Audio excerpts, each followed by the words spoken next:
Hi, hello, welcome back, adventurers, to Doodle Crew! Yay, we're here. We did it. We made it. Despite many a perilous journey, we have all successfully logged on for our campaign tonight, which I'm so excited about. So this is one we've been talking about for a bit, and it finally came together, and I could not be more stoked.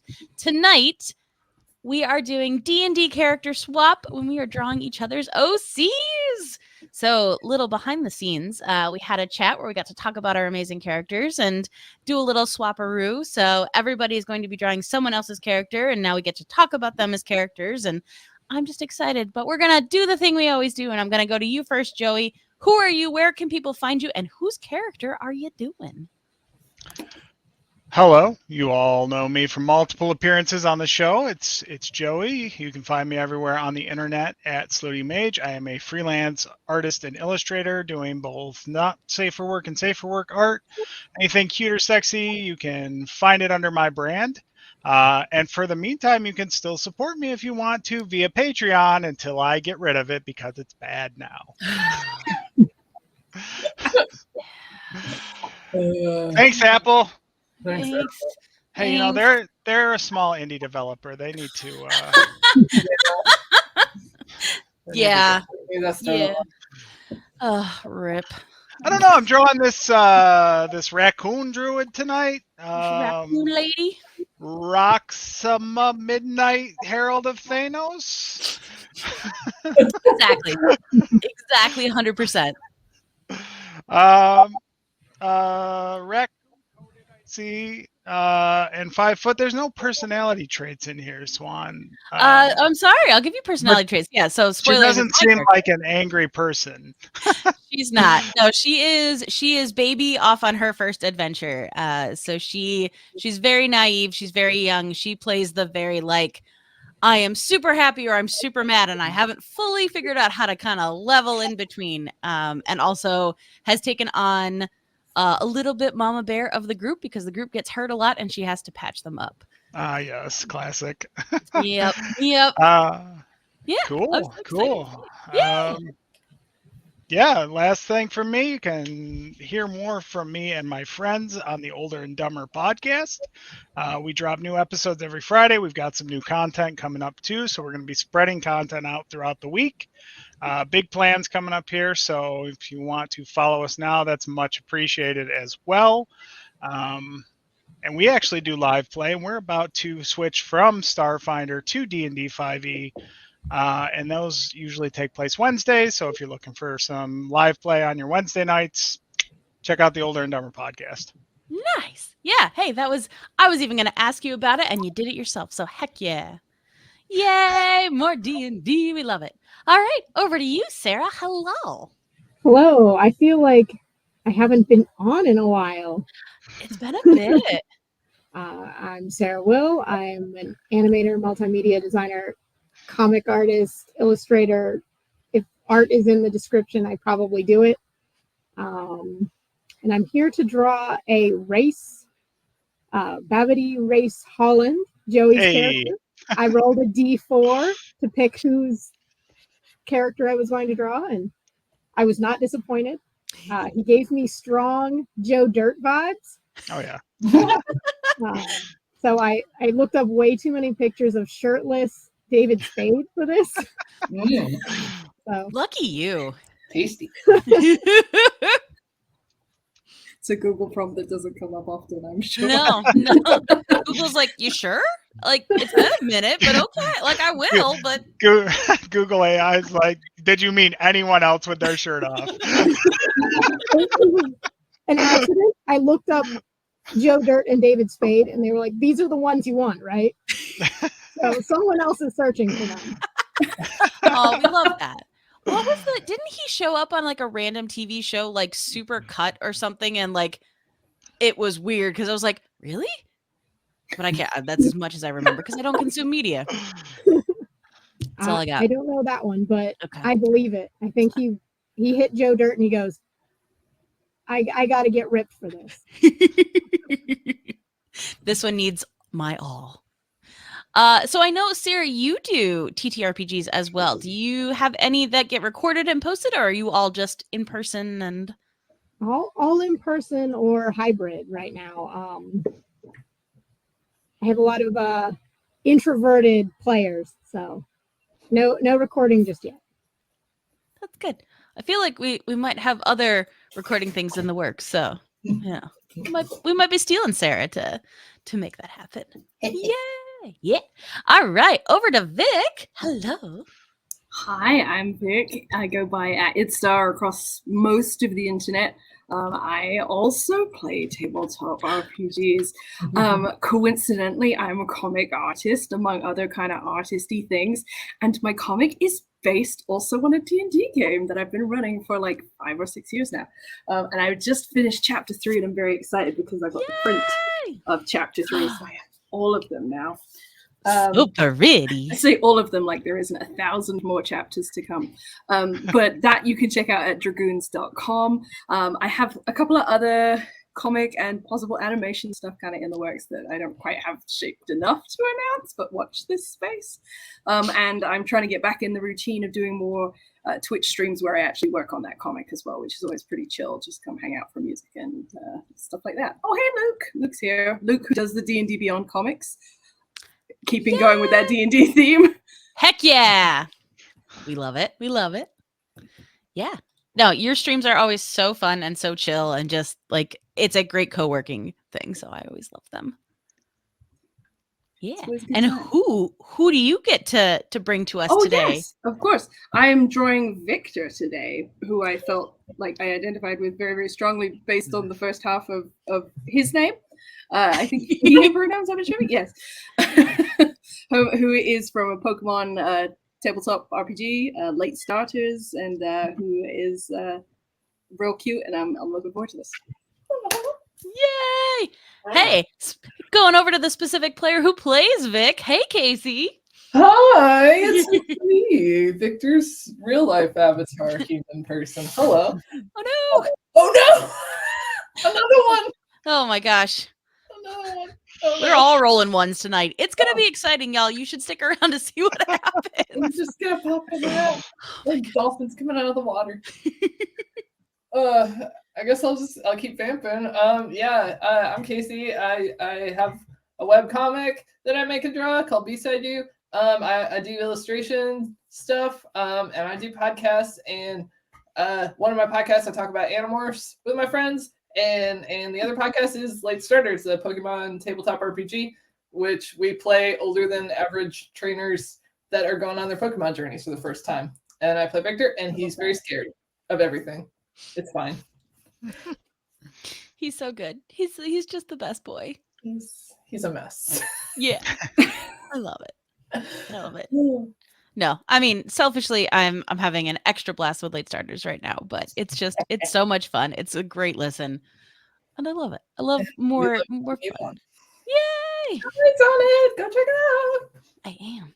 So, who are you working on? I am looking on this character that I'm totally vibing with. This is Ainsley, who's Vic's character, and I don't know. I really like the idea of like a kind of like vapid, like sort of just kind of whatever barbarian. Like that just like, I don't know. I'm into that. And she's got a giant fucking hammer and its name is Paul. Yeah. It's Paul the Mall. That's awesome. I'm gonna draw the shit out of that and hopefully do justice. Yeah. I'm so excited. Now, one of my favorite parts about this is I already know how amazing and creative my friends are, and then I get to hear about these characters that they make, and I'm just amazed all over again because y'all are so creative, and it's just so funny. And I feel like now playing D&D more as an adult, or even any TTRPGs, like you get to be sillier than you were when you maybe first started, and everything had to be a little bit more serious. And yeah, it's so much fun. Oh, I'm so excited. All right. Well, hopefully my internet is the one that does not drop out. Because hopefully the stream will still go if it does, but let's pray that it doesn't. But yeah, you know me, I'm Swan. I'm all across the internet at a Swan named Emily. You can find me making art all over there. I also at this point, I have an Etsy, I have a Patreon. We'll see. It might be time to finally just combine everything and make a website and go that route. But for now, you can still support me and find all of my stuff around there. You can also see me in the wild, in real life. I go to shows. So if you want to see me at Comic-Cons, I usually try and post about that on my socials. If you want to see me play D&D live at a show, I will be doing live play D&D at Dragon Con the first weekend in September, which is Labor Day weekend. So you can find me there. You can also listen to me guesting currently on Late Starters. I am playing a character named Denova, who I very, very much enjoy and have already made fan art of because I have so much fun. So that's been an absolute blast, and I can't wait to, like, the episodes are slowly coming out now, and I can't wait to see what everybody thinks of them. I also guested on Dungeons & Dracon Beams, doing the Hork-Bajir Chronicles, where I played a Hork-Bajir, which was very fun, especially because at that point, I had not read more than one Animorphs book. But I figured it out. And now, along those lines, I am reading all of the Animorphs books. So we're going back and doing a full reread on Animorphs Anonymous. If you want to listen along as I read Animorphs for the first time, that is going on there. And the Rox'a character that Joey is working on is from my in-person D&D campaign, which is currently, that quest is on hiatus because one of our members had to go and have babies. So Oh my I know. So I know. selfish. How dare they? Just can't believe it. Can't believe it. Thank you. Yeah, Pop Myth gets to hear about Rox'a all the time because I really love her. But I am super excited because I am going to take a crack at another druid character, and I'm going to be working with Juniper, or June, which is Sarah's character. I was feeling the druid vibes. I couldn't help it.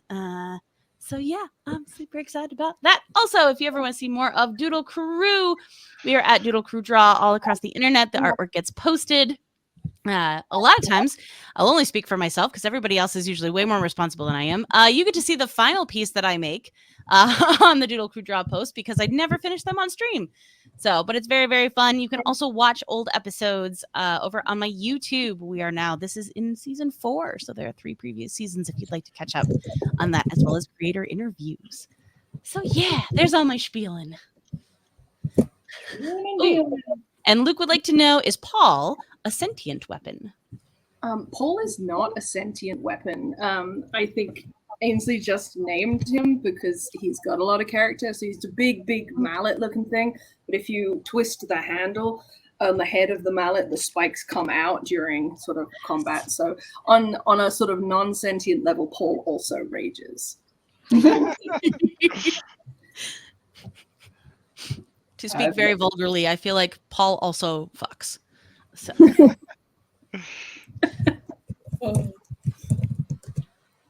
Yeah. Older and drummer, drop those deets. We got all these amazing people playing D&D.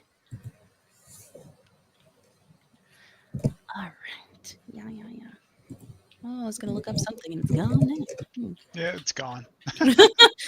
Goodbye.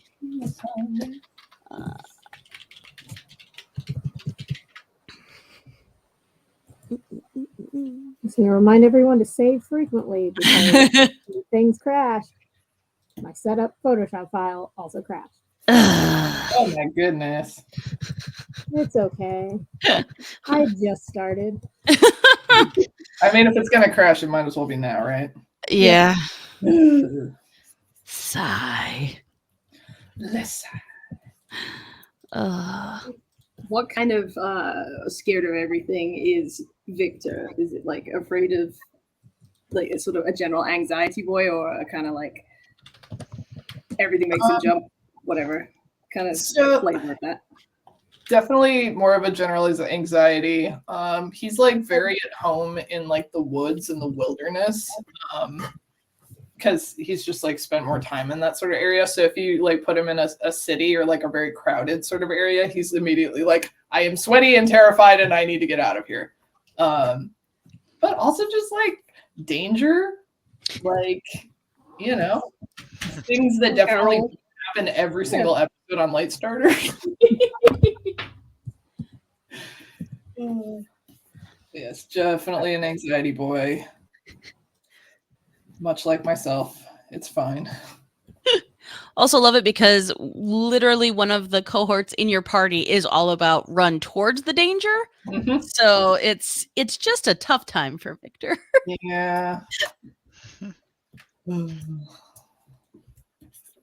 But we love I mean, that'll happen in a party, right? it. Yeah. There was one. So I have in the group where Rox'a is, there's a number of like up close stabby guys, which is fine. But sometimes they up close stabby too soon before I can do things. And I was like, you know what? I cast lightning, anyways, and I'll just put you back together afterwards. And then they're always butthurt because you hit them with a lightning bolt. Oh my God. I'm like, I only elected you to do a little. Jeez. Jeepers. Listen, one of you is the rogue. You have evasion. You're fine. Look at you're fine.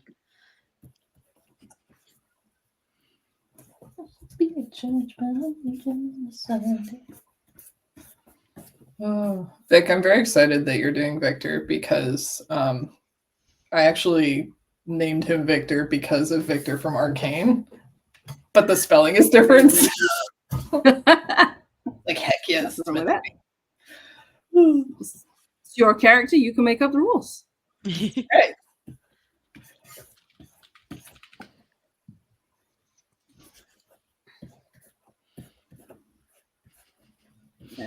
I may. Tom and Jeb, I love that. Yeah, my cat is not currently in here, but has also been doing the like, but what if I just laid on the keyboard while you were doing work? And so There's Hunter. Hunter, tell everyone about our live plays. yeah. Fill them in on all the deets. I want to see the baby.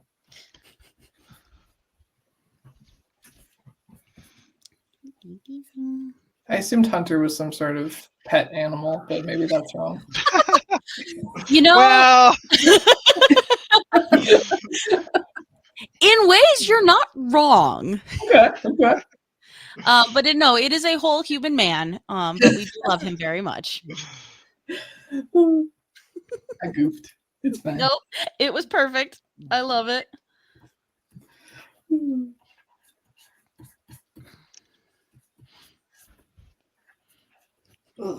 Also, I feel like we are truly adhering to a traditional like D&D group where like it's really tough to get all the players together at one time.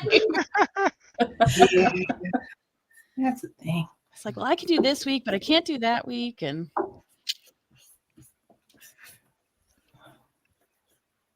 that is a thing. And race. And to answer your question, Hunter, Sarah, who is currently dropped out, but hopefully coming back, is doing race. Again. I know. I didn't even hear it this time. And all of a sudden I looked up and I was like, wait a minute, there's only 4 of us. Uh-oh. We split the party. Uh-oh.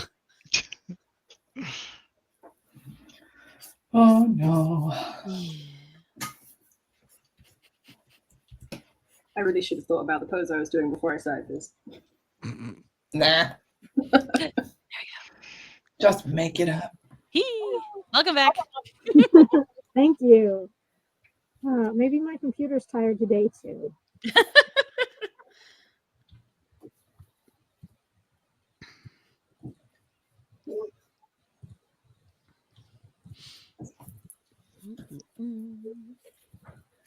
I have to think about how poses actually work. And how perspective and angles and all that technical shit.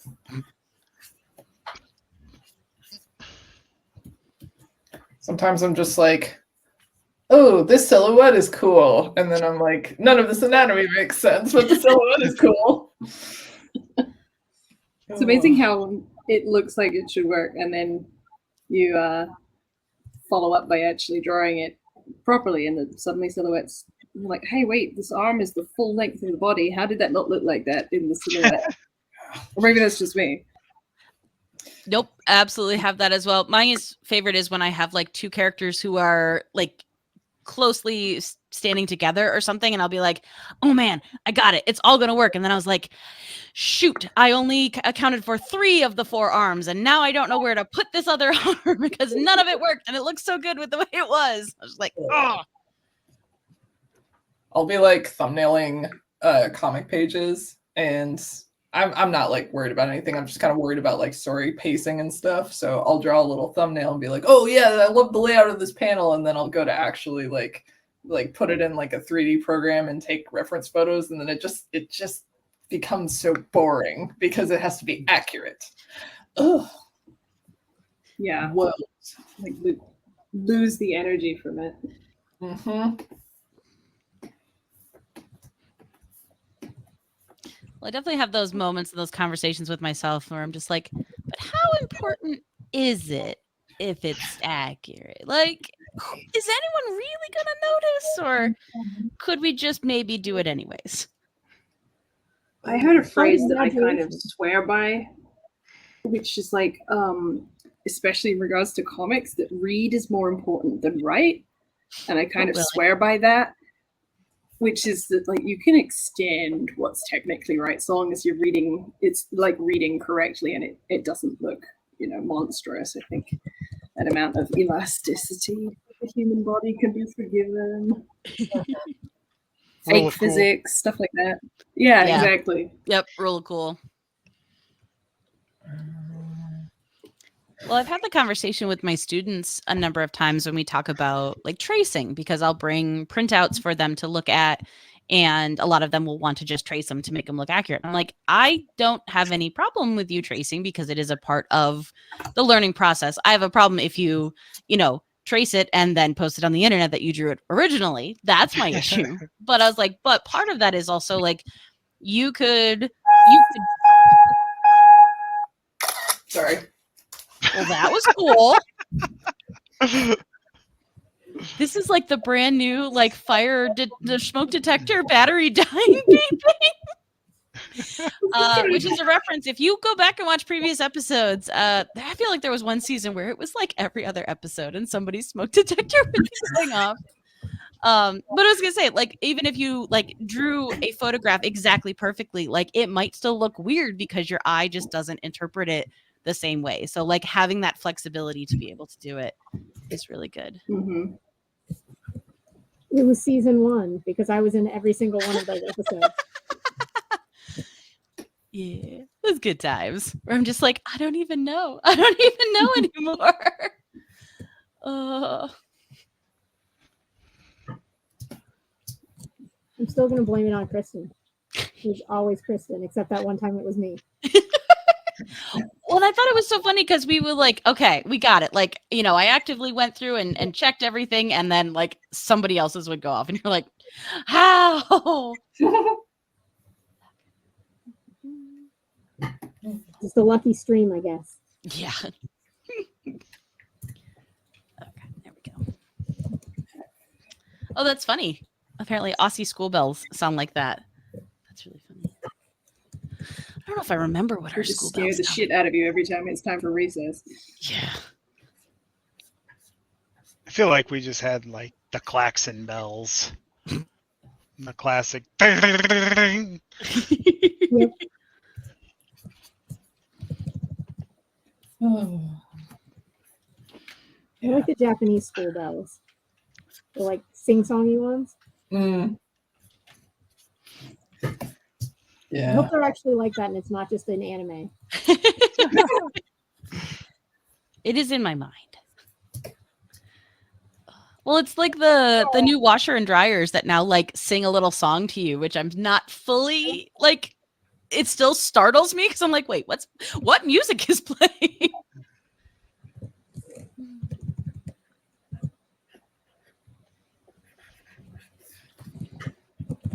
My partner's new car sings a little song when we get home. It's like 3 notes. It's like doom doo doom or something like that. The We Made It song. Yeah. Congratulations on a successful car ride. God. I wish we could make it that. if my car complimented me and like leveled me up every time I came home from a long trip, like I would feel better about the whole interaction, honestly. So how many trips to like the grocery store does it take to level up? Oh gosh.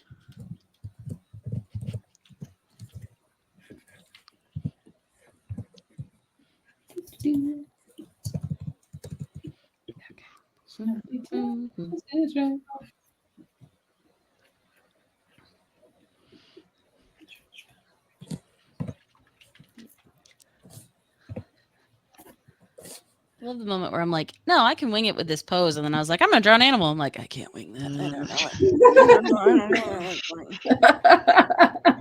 It's fine. There he is.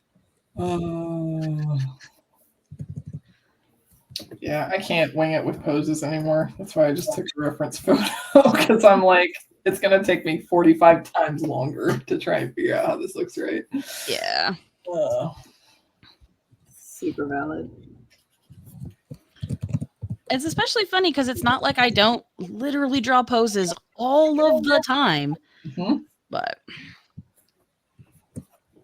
we were having after the convention on Saturday, we were all having dinner and everything and talking about like stressful stuff at shows. And I said, you know, there's not much that like really throws me off anymore, but I still get the absolute like existential dread when someone comes to ask for a commission and they're like, yeah, just draw whatever you want. And I'm like, no.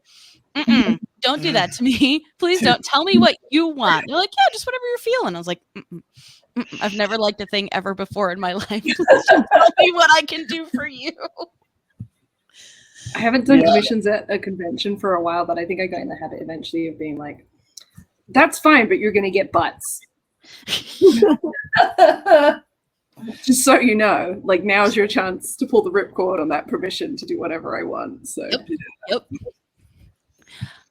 I'm not going to give you what you want. No. And I think that's the thing. Like, I appreciate that you just kind of want me to vamp, but like, trust me, you don't want the garbage that's in here. You want to tell me something. You don't know anything about me. It's bad up there. Don't leave me alone with that. Oh, I love it. I did. Oh my gosh, because I was not caffeinated enough, I think. So speaking of butts, Vic, I now have 3 different variations of butt stickers at my table. I have corgi butts, I have cat butts, and I have human butts. And at one point when I was explaining that to somebody about all the different things I could get, I was like, yeah, you know, the 3 genders. And I was like, why do you say things? Why do you speak? Why do you speak? Oh. Well, butts are the theme of the summer, Emily. I went on my big road trip to Montana, and I discovered there's an artist who just does butts on things. His name is Brian Cook, and it's literally just inanimate objects with butts on them. Yeah. And since I came back from Montana, I've seen those stickers everywhere. I need to make acquaintances with this person, is what I'm hearing. I got a pin badge from them, I think, of like a toilet roll with a butt. I have that sticker. That's amazing. I really enjoyed the guy who does the like top half of a bird like anatomically correct and then gives him like butt and human legs. I have to double check, but I think he is a member of the band Jukebox the Ghost. Really? That's extra funny because I like them. I heard that they are the same person, but there might be 2 people who draw realistic birds with legs and butts of people. Let's see if we can. There it is. Oh no! Oh my goodness! Oh, I love that. Oh my God. These are my people. Where is it? Oh yeah, there's the camera. There. Oh wait! Let me see if I can make you. Let me make it big. Make it big. Make it big. Thank you. Oh my gosh! That's so funny. Oh my goodness! I love it. Never gets old. Oop, I'm on the wrong way. It's fine. Everybody save. Thank you. Yep. DC RPG. That's the way we like to what? Aw, thanks, Slooty Mage. Apparently just subscribed. Yes, of Hey, course. cool. Oh, Maylee did it. You sneaky, thank you. May's over here gifting subs Dang. Good job, man. Like Thank you. like a streamer. It's real streamer behavior. Who is blowing up my phone? Okay, Sarah, does she have like the little pointy ears, or does she have regular ears? He has pointy ears. Okay. You don't see a ton of it, but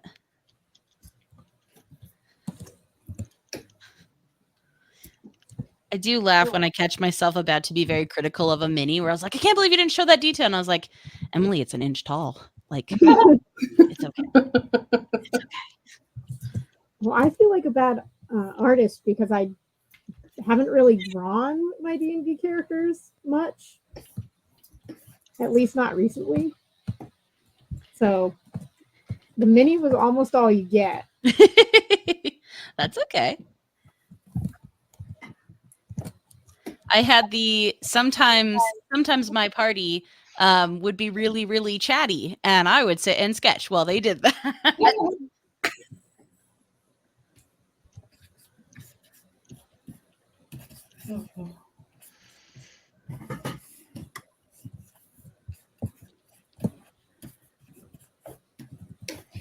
Are there any really good D&D stories? Oh gosh. Oh, that's a great question. A, and I 5-year-long D&D story that you can start reading about at dragoons.com. Perfect. Hey, so along those lines, how did that start for you with making that comic? Honestly, just started as this story is really fun, and I'm sort of obsessed with it. And because it's all her, it's all mine. So like, I have permission to just make it. Like I own all the world and the stuff in it. And the rest of my party were like, that sounds great. And also, I was forcibly unemployed for a year because of immigration, so I had nothing else to do. And I was like, I know what I'll do. I'll start this little project. It won't take the rest of my life. Famous last words. The rest is history. Hey, speaking of Much more projects. doable when I started. Oh, yeah. Sorry. No, you're good. I almost sent you a message, Joey, but like we talked about before we went live, I forgot. I pulled out a Wayward sketch cover that I had buried back in the back of one of my short boxes. So I might make you draw on that for me. Yeah, I could probably do something on that for you. That's an antique, though. I know. Well, I had to laugh, too, because I was just like, oh, my gosh. Well, I was pulling out some of my old stuff, and I was just like, this is 2014, 2015. I'm like, oh, my gosh.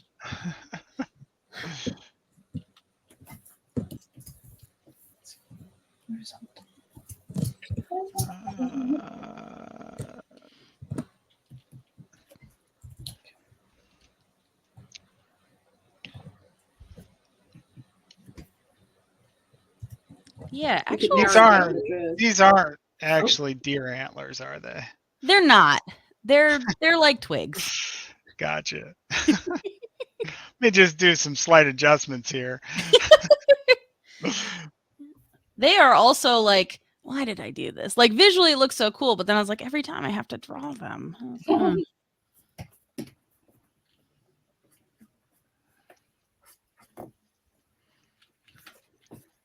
Anyway, sorry, I interrupted you. Ooh, good. I was trying to answer Sarah's question. I was like, I was trying to remember any big like things. I did enjoy. So we're playing through where Rox'a is from. Is a part of Critical Role, like world building. So it's funny because oh no. No. Sarah said, no, I don't want to hear it. And I'm out. Bye. All right, we'll put a pause on that. But much like Animorphs and playing in the Animorphs world, I have never listened to Critical Role stuff. I have watched all of the Vox Machina cartoon, but I was very unfamiliar with the world that is built from that. So it's been an interesting, like, things will get mentioned because a lot of the other guys are familiar with the world. I was like, that's cool. If someone didn't know what that was, how would you explain it to them? Oh. Yeah. That's Tim with the late starters and does not Pokemon. Which I love so much. But also, weird. To his credit, and because he's not here to stop me, I think Austin, the GM, does an amazing job of like working with that. And yeah. I don't want to say Tim is never punished for it, but it's always in the like, I'm doing this for comedic effect, but it's not actually going to like damage you or make it an unfun experience. Yeah.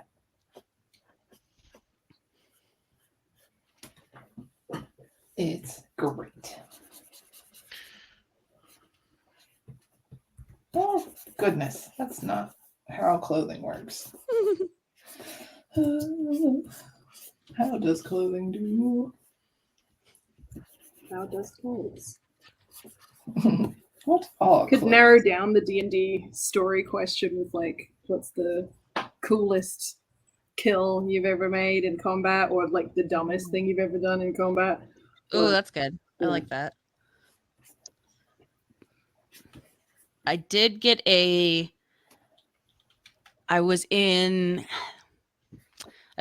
bear wild shape, and I had cast Flaming Blade, and the DM let me say that my claws were on fire for the Flaming Blade part of it, and I got to jump off of, I had climbed up a ladder, and I got to jump off of that and come down and land on someone, and I think that's the coolest I will ever be. That's metal as hell. Yeah.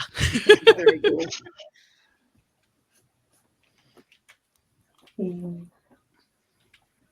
So as I was saying, last session was our last session of Starfinder. And we were up against the end game boss.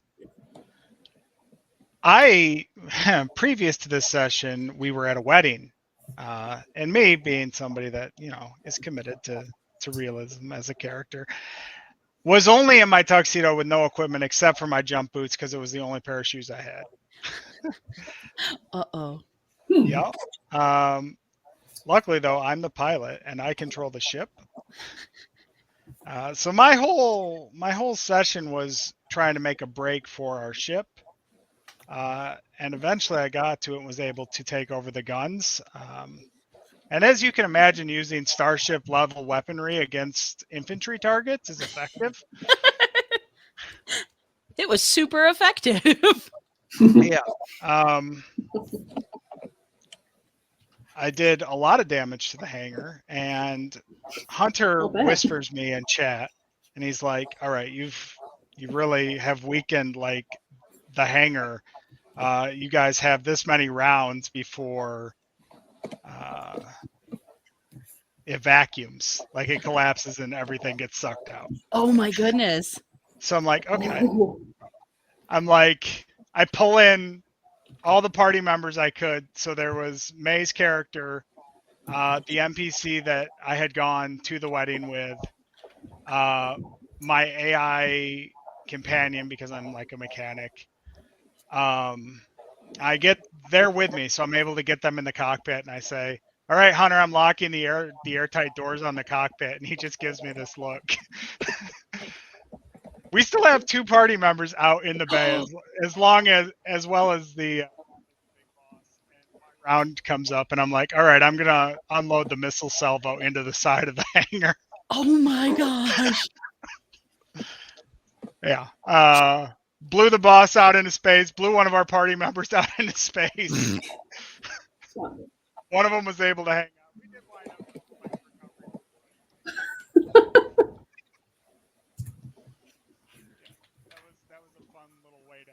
little capstone for our fight against the BVEG.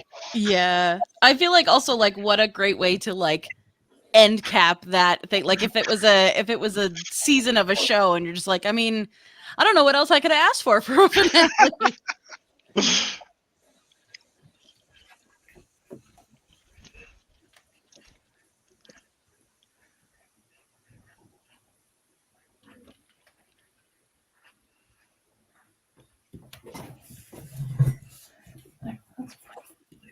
Okay.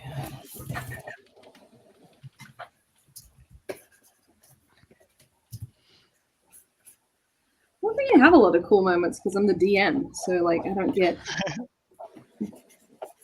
the cool stuff I get to be like introducing is like here's a city that's cool or something like that.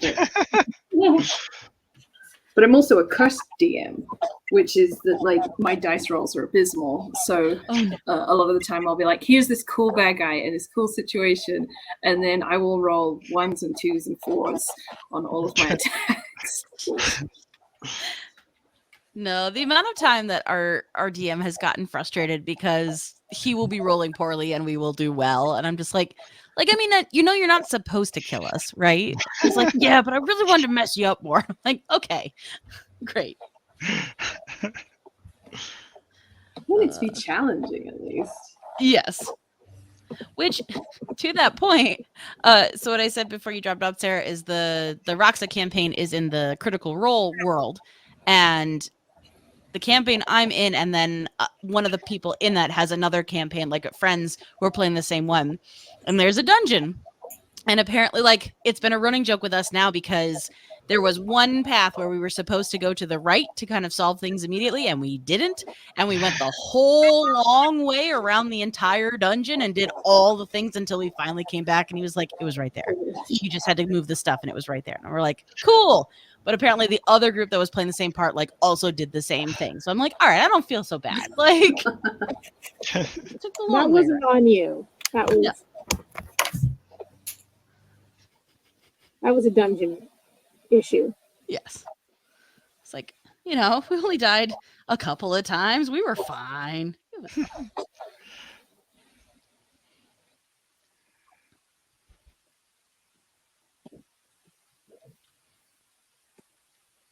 I'm perpetual DM, so I'm in kind of the same boat where I don't get to play very often. So my exciting moments are when my players do something I don't expect and it's very creative. So it's like not a me moment, but I'm part of the experience. Yeah. Proud DM moment. I have many of those. Do you also have the like face palm, like why are my characters the way they are moments? Only when they have multiple sessions that are shopping days. In a row. Oh god, yeah, classic. I have one of the, I think the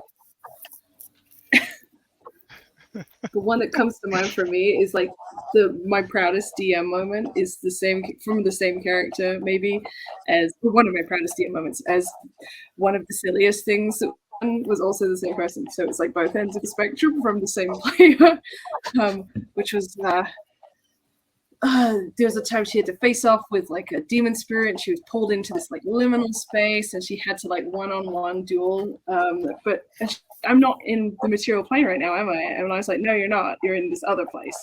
And she's like, so I don't have any of my friends or anything nearby. And I'm like, no, because this is a completely separate plane. She's like, cool. She's a cleric. She's like, I cast banish on myself.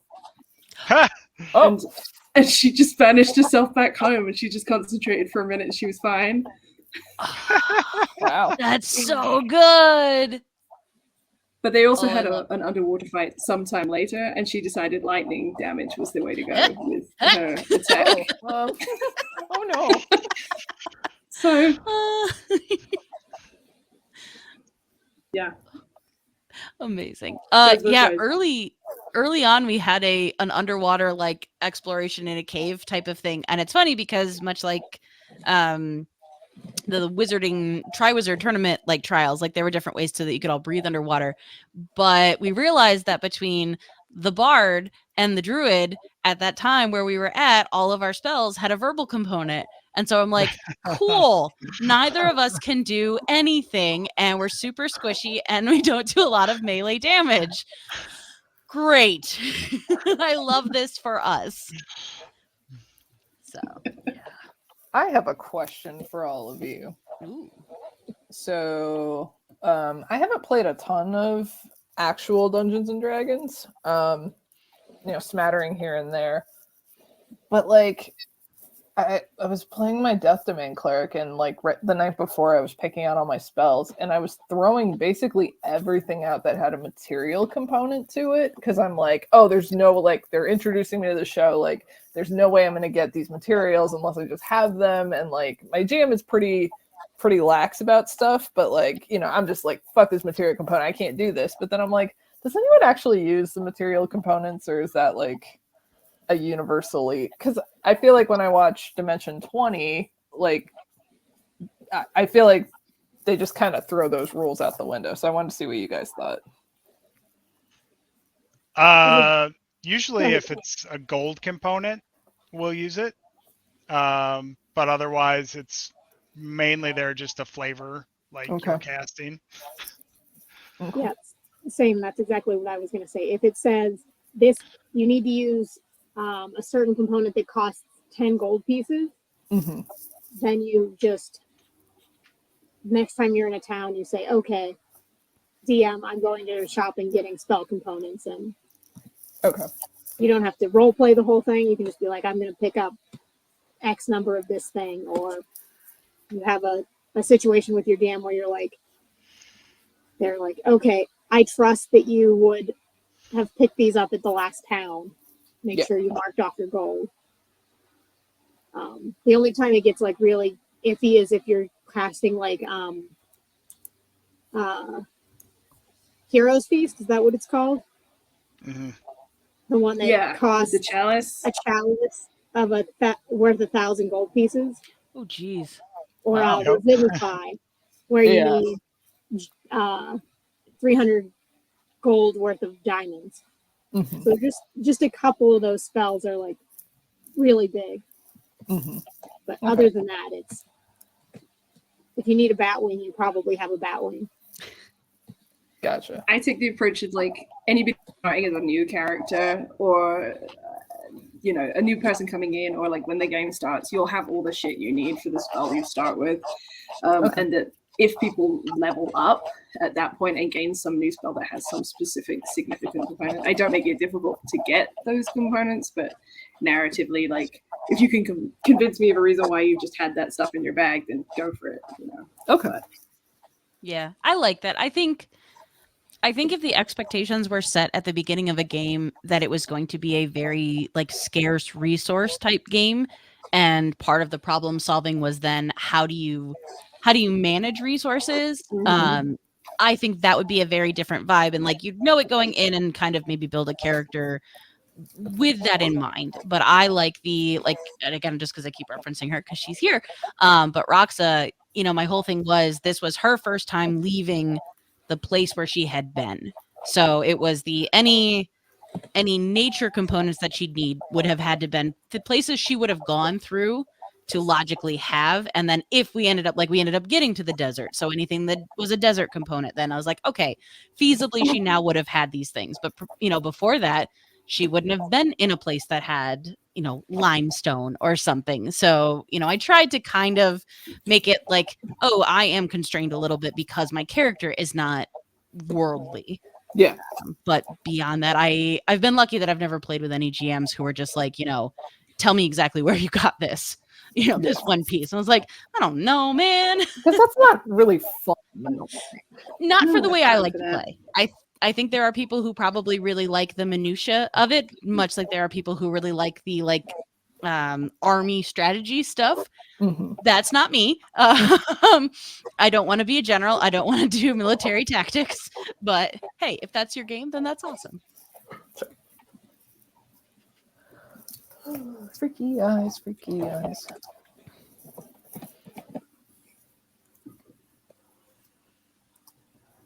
But just as a player, I really appreciate a GM who kind of walks the line of like, okay, give me a reason. Like this thing that you're about to do, like it could be plausible, but give me a reason as to like how you're actually going to accomplish it and like sell me on it. And I might let it slide, even though it's maybe not exactly rules accurate, because I think that can make for a lot more fun moments. Mhm. I agree. I tend to rule in the on the side of fun when possible. Yeah. Unless it's game breaking. Mhm. Yeah. Or if it would set a precedent Or like if for you wanna- these types of shenanigans. Yeah. Just be like, this is a one-off we're doing here because you rolled nat something. Right. I just had some players decide that they were going to throw a bachelorette party. And so I was like, okay, we're doing this, but because it's the bachelorette party episode, like this only happens like in Vegas. What stays in bachelorette sessions? Amazing. I love that. And I think it's the sign of a cool GM as well as a cool group. Like any of these things, I like GMs who kind of take care to make sure that not one character is getting to do like all the cool stuff. Mhm. And the same thing, like, you know, part of this is a problem solving type thing. So I like that they give us challenges and it's kind of a like, no, we can do cool stuff and there's absolutely space for this. And you have to try and figure this out. A lot of times in my notes, I'll have like, this is how you solve this puzzle. But I'm always surprised how often that's not how my players are going to solve this puzzle.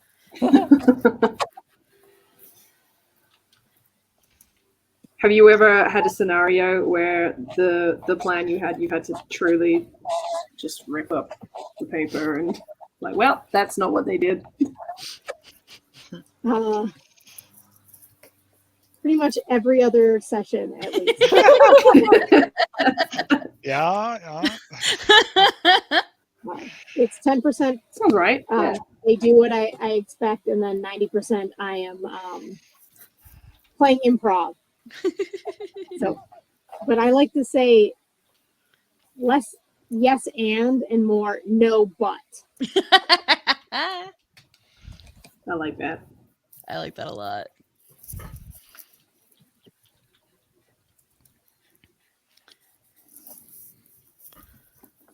Well, another shameless self-promotion and plug and high five to someone who's not here and can't stop me. The live play D&D we do at Dragon Con it's now affectionately referred to as the Guild of Granddaughters, but it is a Questmaster style thing. But the whole premise of it is escape the pungeon. So every room, every puzzle is a pun. And I think some of the favorite parts of that is there have been times where we have just gone off on a tangent of puns, may or may not have actually factored into the puzzle, but like they kind of just sit there and let us go. And I think that's so much fun because the silliness of that, like it makes it that much more fun as a player. From the audience reaction, I think they enjoy it too. So like that's such a neat like space where it's just like, no, you solved the puzzle, but then you kept talking, so we just let you go. Yeah, that sounds all right. As long as you're not on a timer. What's your best for that room. Yeah. What was that, Vic? What's your best D&D puns? Oh gosh, I'm trying to remember. There was one. So, I don't even have to remember all of these because most of them are up on YouTube. So if you search Questmaster, you can find all of our recorded episodes because we do a on-camera video every year for International Women's Month. So they're all female players, which is very, very fun. But we had one room where it was a clock puzzle, and I don't think I realized just the sheer depth of how many different clock puns and like turn phrases there were. I was like, I think we were in that room for 15 minutes. Like, Oh my god. But I think probably my favorite, and it's not a specific pun, but it was one of the ones where we didn't have all of our players, but we had 3 players and the 2 GMs, and we get to the room with the monkeys on the typewriters and everything. And one of the players is Steph, is Kruggles Online, who owns and runs a Shakespeare company. And so the whole thing is we have to put on a play. And this person, who is an incredible director and actor and thespian, is just like, I'm a tree.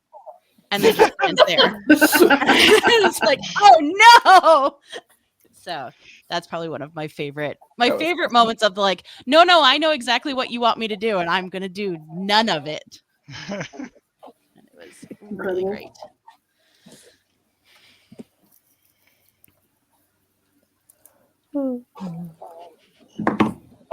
I was playing yesterday, and my party were making some requests for. They have a house that they inherited because it's the only way for us millennials to own a home.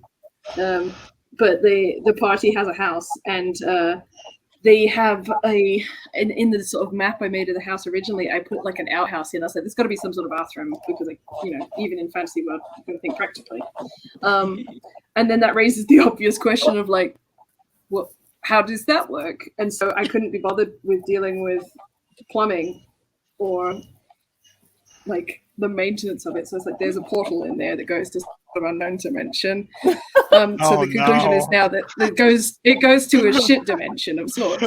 And they're like, there's a lot of people living in the house, and they keep getting new people. So they're like, oh, well, we need to maybe like have a second bathroom, just like a sort of small portable version, because we want to expand the first bathroom. And we're like, oh, it's a portal party. Incredible. Oh, amazing. I love that. I've got to put a portal party in their house. You should trademark that. Yep. Because that's amazing. Yep. Oh my God, build like a little stat block for it, and then be like, you know, have you been looking to bring this into your campaign? Here's how you can. The stat block implies that it's got like hit points. So like, is there a scenario where you could genuinely blow up the bathroom? Yes. Oh, what about a mimic? That's important. I have an outhouse. That's evil. Mimic mini that I bought. Oh my God. Incredible. I haven't used it Buddy. yet. But I have painted it. It's ready to go. It's fantastic. Oh, I love it. And save. Oh yeah, good call. Save.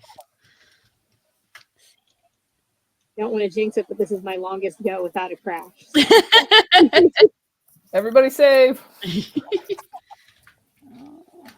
I'm over in iPad land developing terrible habits. Yeah. I know we've said it before on Doodle Crew, but there's been times, specifically this year, where I've been jumping between like working on my tablet on my computer and working on my iPad and then drawing traditionally. And like the number of times I will go to like 2-finger tap to undo something on paper and like try and zoom in with my fingers on my tablet. I'm just like, my brain is busted. I can't do this. Oh my gosh. It's the truth. Did it the other day at work on a Post-it.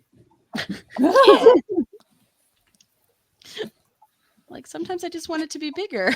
No.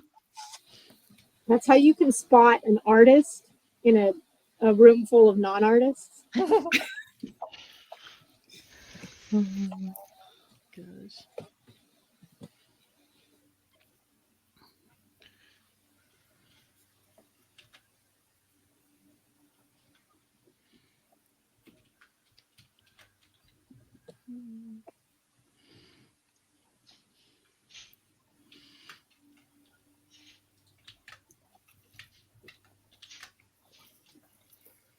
Does anyone have Anyone a else favorite? terrible at drawing legs? Oh, sorry, go ahead. Go ahead. A favorite. A favorite RPG monster. Ooh. One to throw at players or one to fight against.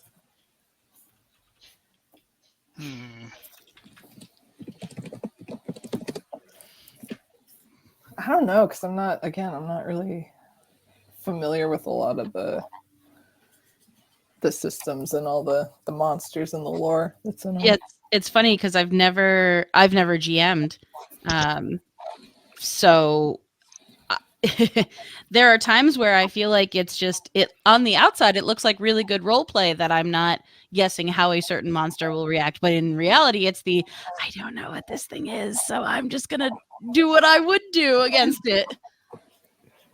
I'm a big fan of slimes.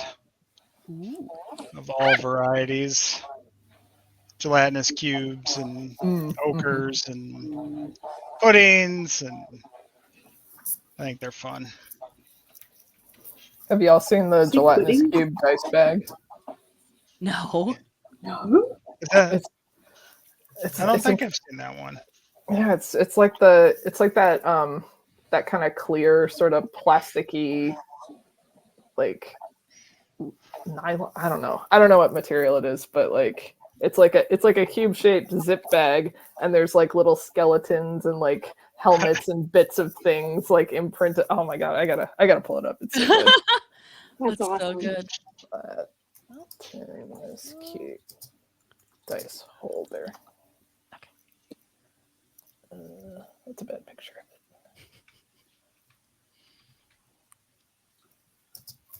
Zip. No.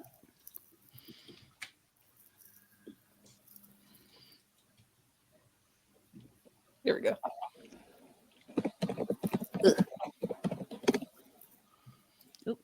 Let me put you in the...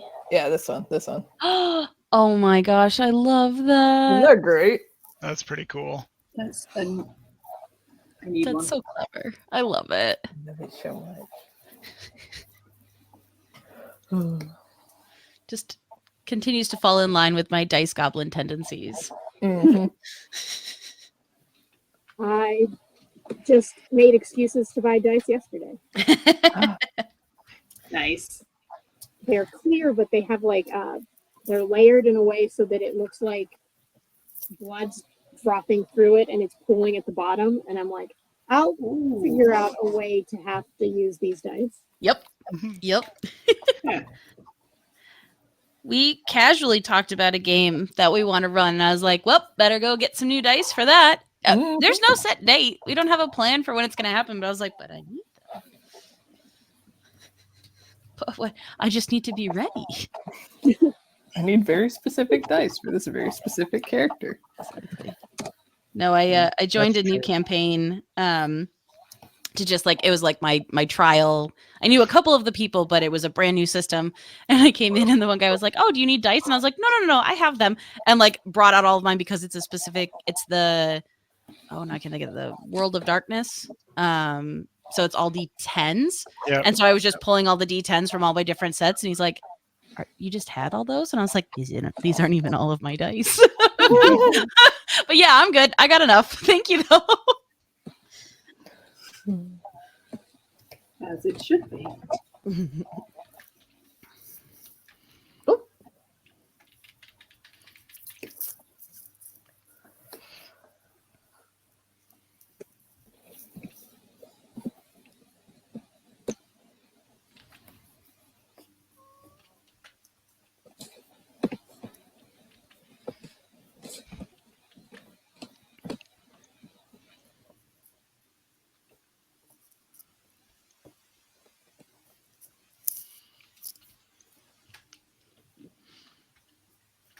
I am so excited. Even the little snippets I've seen, they already look so cool. I get so focused on my own and no one can see it that I haven't been watching other people draw. Same. Except people can't see mine, obviously. Which I realized as soon as I said that. Yeah, but I also feel like you zoom in and you move around, so like, yeah, they can see it, but not all of it and not all the time. Yeah. So what I'm saying is not same, but same. Okay, so there's the next question. And I know, Sarah, you had kind of mentioned this, but with us all being artists, do you find when you are making a new character, is it the visual of it first? Is it the character build? Like, is one of the first things you want to do draw it, or does that come later and you lean on the more verbal explanation? I think for me, it's usually a concept first, and then I build out from there. Like in our new our new live play, my character is a so Hunter wasn't here to explain the world. Anyway, first this is a long-running homebrew campaign. First campaign, we wished all curses away at the end.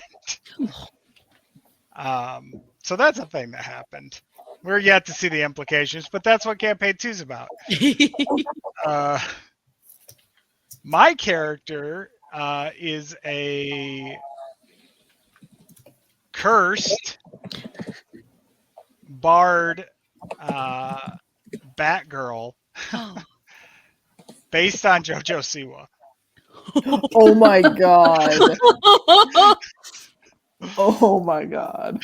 Wow. And I've been talking to Hunter, and we're gonna explore like how being a child star like destroys people and like building this whole thing out. And I'm like, yeah, this is gonna be fun. Oh my gosh. My mom's a really dark, real actually. Disney villain of a character that we hope to bring in later. And Excellent. Oh my god. Amazing. No, I love that. I love having a very much how Rox'a was built. It was like, I want to be able to summon a herd of raccoons. How do I make better? Like, I want to have a swarm of raccoons and just built from there. He does exist. this guy, he's probably playing League of Legends.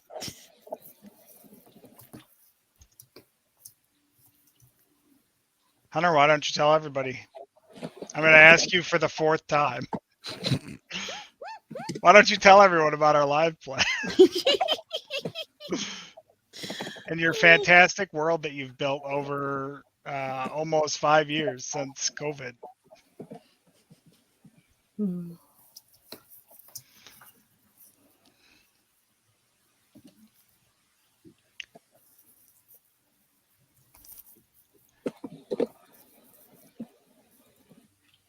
We're like masochists too, because see, he's watching TV. We're not only are we doing the live play as a continuation of that campaign, but our home group, which is a separate group, is also doing a campaign set in that world. Oh my gosh. So we're going to be running 2 simultaneously. Maniacs. Absolute maniacs. How many campaigns do you run currently? It'll just be those 2. Right now, after Coralthea 1 ended, 2 of us are running shorter campaigns that we switch off week to week, just to give the DM some time to get ready. But after that's done, we'll be back to the 2, just the live play on Wednesday and then the Monday night game with our home group that's been playing since before COVID.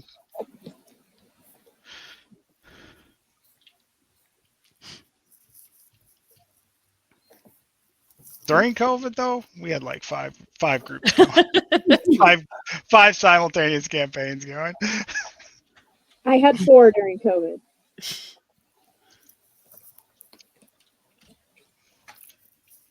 It was just so easy. You woke up, you clicked on Discord, saw who was on the call. Like, hey, what are we doing? I only had 2, but I did a lot of one-shots.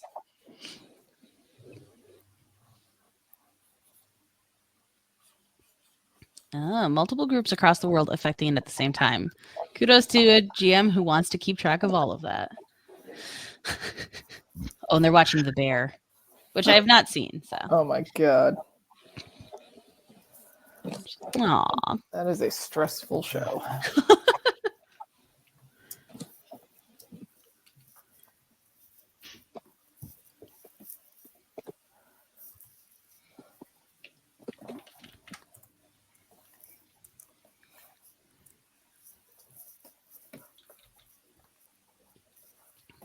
I've forgotten Yeah, how to Kaycie. copy. Oh, Kaycie, how did the characters for late starters kind of come into being? It's interesting because the original late starters campaign was a slightly different setup of people, and it changed pretty recently. But we were just kind of talking about like we really were just approached with like, hey, I want to do this Pokemon tabletop RPG. Like, what do you guys want to do? And we were immediately like, okay, well, we don't want to be like kids. Like, we don't want to do that. We want to be adults. And then kind of the way that I make characters is I like kind of hearing everyone else's ideas. And then I try and find a character that is nothing like anyone else's so that I can like have other characters to play off of. So like, you know, for late starters, you have, you know, Callan, who's very, you know, outgoing and just kind of rushes into things and, you know, is very like, yeah, I'll do whatever. And so I kind of wanted to make like a foil to that. It's like, okay, what happens if you get like a very, you know, reluctant character who's, you know, kind of scared of everything and kind of maybe overthinks before he leaps. But what I realized is that it's actually kind of hard to play a character like Victor because he is so like reluctant. It's kind of like he kind of like stagnates the story at times because everyone else is like, oh, here's an obstacle, like let's go over it. And it's like, okay, well, if I'm true to my character, Victor would like not want to do this. He would want to run away, but that's not fun and that's not interesting. So I kind of have to like play that balance a little bit. But it's very helpful when you have you know, Callan and Ford, who are two very much like, okay, let's tackle this problem type characters, and then they usually drag Victor along or convince him to come along. So,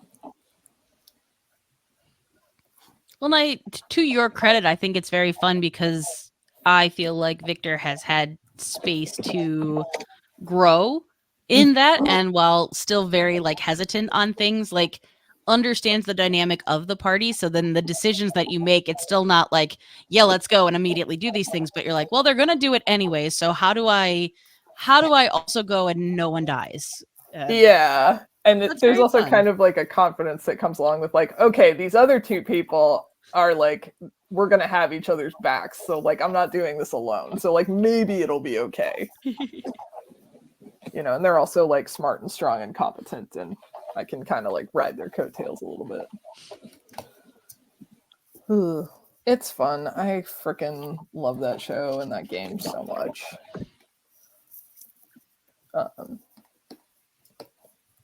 And like, overall, it's a very like happy-go-lucky show with like, you know, occasionally like a darker moment. Mm-hmm. But I made it very, very like dark and kind of tragic character. So that's kind of fun to have that come out occasionally.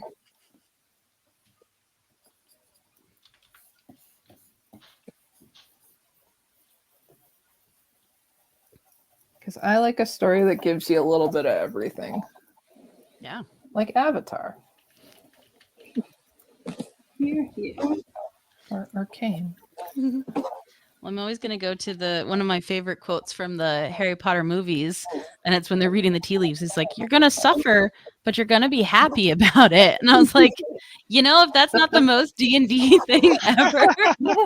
So I'm just like, oh man, how can I really hurt my character? And I've enjoyed with some of the, you know, getting to play some actual longer campaigns now. Like I'll have, you know, back channel conversations with other players, and we'll plot out some stuff. And it was just like, you know, I enjoyed, there was going to be a big showdown between Rox'a and another character. And the other player was like, okay, here's what I'd like to do and all of this. Here's kind of an idea of what I think I'm going, like how I'm going to take the conversation, just so you know, this is the character talking to your character, not me saying this to you. And I was like, honestly, I'm so thrilled with this beforehand. Like we can play this out and that's going to be very fun. But to know you're not actually like screaming at me is going to really make my night a lot easier. Yeah. Character Emily is thrilled that you're not screaming at her. Rox'a is very upset. Yes. Kaycie, what color are Victor's eyes? They are brown, I believe. I was going for like the most mediocre white man that you've ever seen.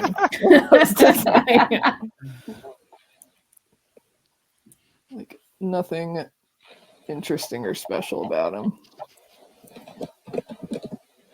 Not that brown eyes are mediocre. They are beautiful.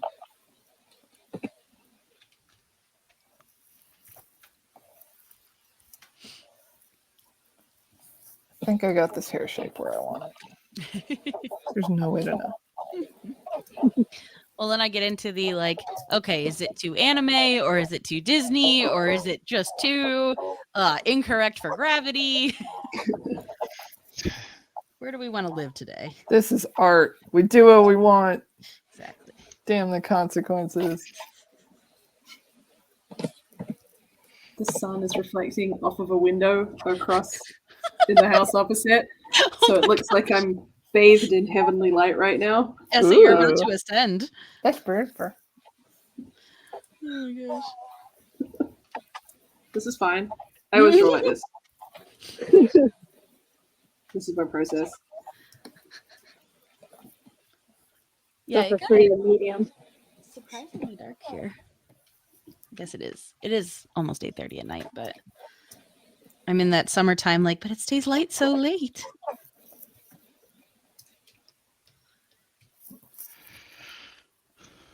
When we first started talking about this prompt, I was really worried that it would only be raccoons. No, it's Oop, good all variety, raccoon actually. stream. That's okay. Worried is a strong word, but I did have a feeling it was going to turn into raccoon stream.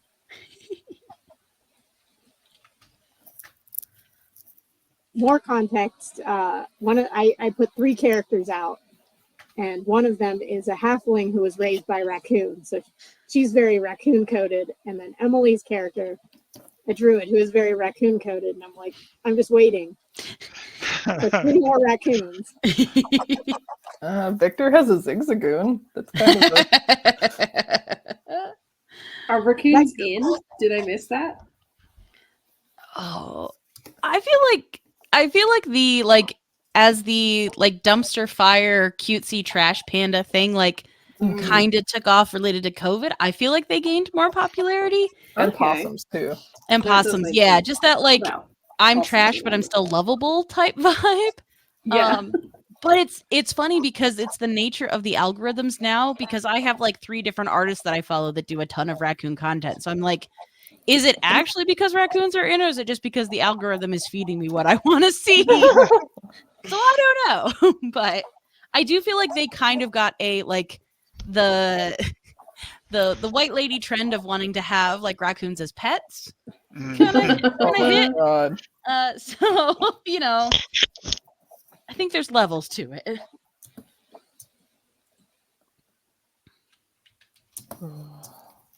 Obligatory check that everybody has seen the video of the raccoon that tries to clean the cotton candy.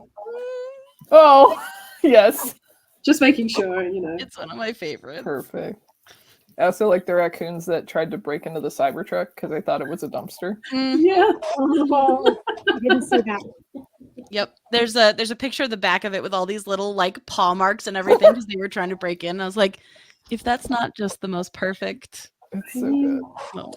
Build a car that looks like a dumpster. You have to know what you're getting into. A car that drives like a dumpster. Yeah. I think my favorite reel or TikTok was like this lady where it was like a side-by-side thing. Some ladies like walking you through all the features of the Cybertruck where it's like, it's got a big trunk, and then you cut to this lady with like an SUV and she just like throws like a baby stroller in the back of her trunk. And then like the Cybertruck lady's like, it has this beautiful compartment in the front to keep all your stuff. The lady opens the glove box and goes, oh, did you know that was there? Absolutely delightful. One of them, I saw this, wasn't one of them like, also it's got this great cover so that the stuff in your back doesn't get wet.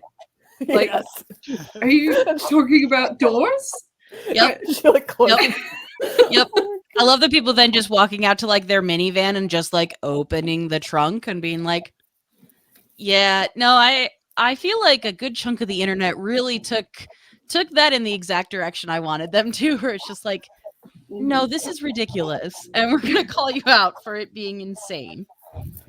Oh, it's my favorite.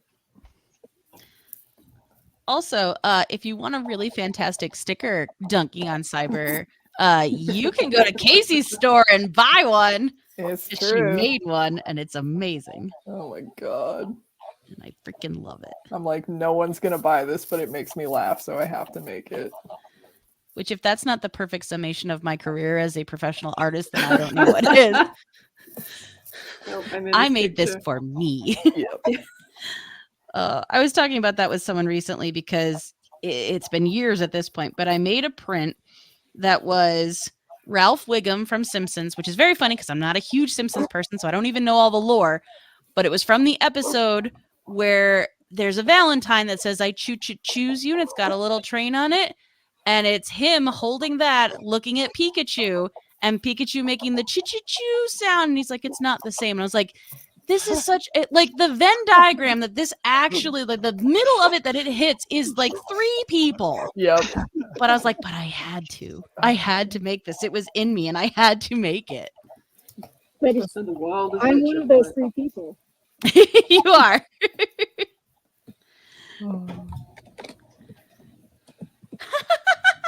Aw. I'll have to see if I can find one. I will absolutely. If not, I'll send you the artwork for it. Yep. Nope. It made me laugh. Well, I think that's the thing about now with what I'm so grateful for, like our Discords and our online communities, like, and what it was in college. It was like, oh no, I was around all these people who had the same like weird overlapping senses of humor that I do. And then I forget and I go out in the world now and I was like, oh, is not everyone's brain rotted from the internet? Oh, okay. Oh no. Whoops. I meet people in real life who I don't think are on the internet in a big way, and I'm not sure how. But I'm like, oh, you lived in a different world than I have for the last however many years. Yeah. Scary to say since the internet existed, because I'm pushing that age.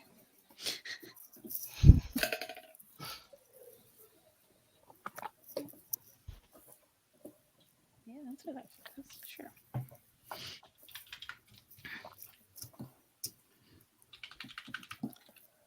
There, let's see. There are times where I'll just throw on like a YouTube channel that's talking about some internet drama or something that happened is basically just a dissertation talking about it. And I threw on one recently that was all about DashCon, and which was the Tumblr convention from back in like 2014. Oh. And it was funny to me because I was like, wow, I was so not online the way I am now then. Like I missed so much of it. So it's very like it's in a way very fun to go back and watch all of this because I was just like, oh my gosh, what insanity would that have been to actually been in that world more at that time. The ball pit. The ball pit. Oh my lord. Well, we kind of had that with Wonka experience recently, didn't we? Oh yeah. Mm.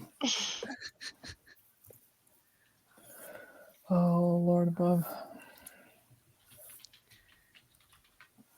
I'm constantly amazed. We talk about again making art in a timely fashion.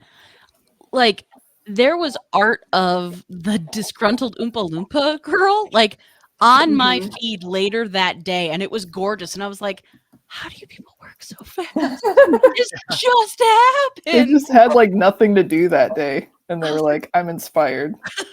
Let me just sit down and make this real quick." Yeah. Oh my gosh. I would kill for the time. I know. They're like, oh, my muse. Yeah. Finally. They're doing a whole gallery show. Oh my gosh.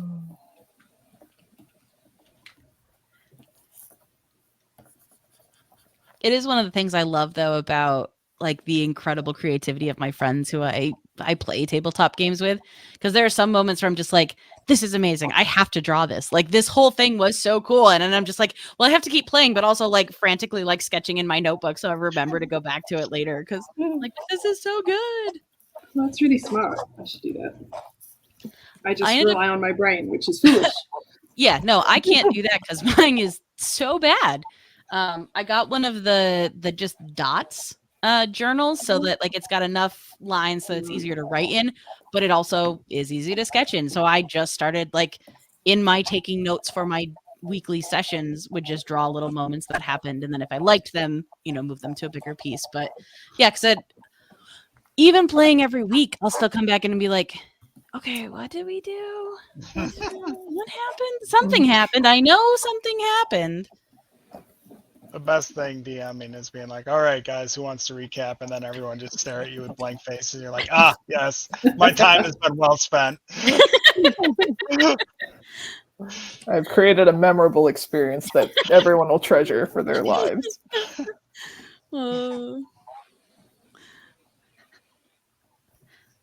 I do love we've taken to writing down like they're always out of context quotes, but like things that the DM will say, and we'll read them back and he's like, what did I say? And I was like, I don't know what prompted this, but you did say this, just so you know. Said it and it was funny. It was funny. He's like, well, do you remember what else you did at the, in that encounter? Oh no, absolutely not. But I remember this very silly thing that you said. We have an out of context quote spreadsheet, so we'll add when someone says it, someone's like, add that to the spreadsheet. And then I have a channel in my Discord server that I will, when I remember, just randomly share some of the quotes. And who said them. My friend does that for her boyfriend. And she just has like a notes on her phone, and she'll pull it up and be like, these are things my boyfriend said. And they sound utterly insane out of context, and I'm like, don't tell these to other people. Don't say them out loud to anyone who isn't like, who doesn't know your boyfriend, because they would put him away.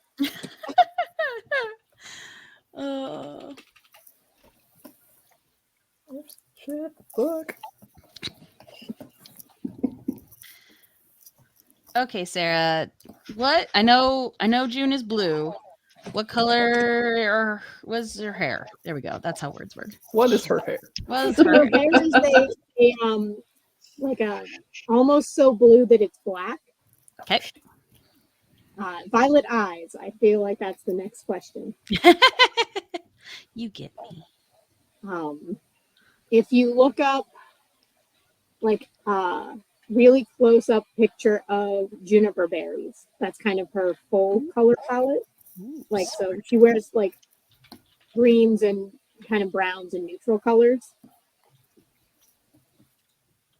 But I've never actually colored her before, so this is all in my brain, and how would you ever know? All right. Okay. Oh, I got a good one. Okay. Sweet. I guess that's a lie. I think I've drawn her in some Post-it notes during sessions a couple of times. But it's always like while she's in wild shape. Yep. So there's one where the whole party needed to fly down into this like cavern. So she became a giant eagle just to like gently fly them down. And I'm like, well, I'm not wasting this wild shape. She's just going to be this giant eagle in this cave. And the other characters were lighting torches. So she had to hold the torch sideways in her like, giant eagle head. So I just like drew that because it's the dumbest thing ever. Yes, but I love it so much.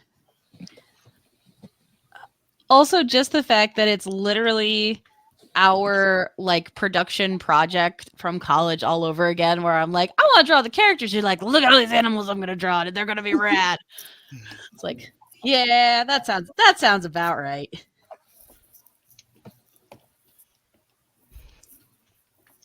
She also spends most of her time as a polar bear. You could have just drawn a polar bear. I could have, but I didn't. That is a thing I could have absolutely done. You could have drawn a little black triangle and black dots and said this is June and a snowstorm, and then just been done in 30 seconds. It would have been the most complete I'd ever made a piece on Doodle Crew in 78 episodes. Oh my god.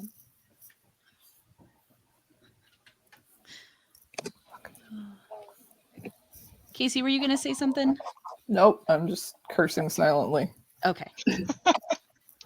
That's allowed.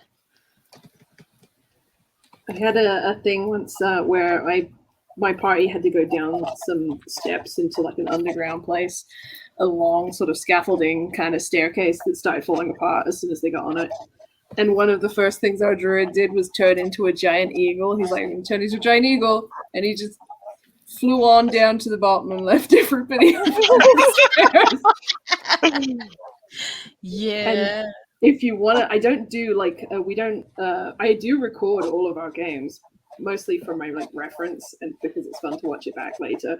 But we don't do it live or anything, but I did make it like animatic for that whole encounter. So I'll drop the link in the Discord after this. Oh my god, yes. Yes. In these brief moments where I'm like, I could make an animated show of our game. And then I do like a 2-minute scene. I'm like, nope. Never mind. Actually, this takes forever. Yeah. One day.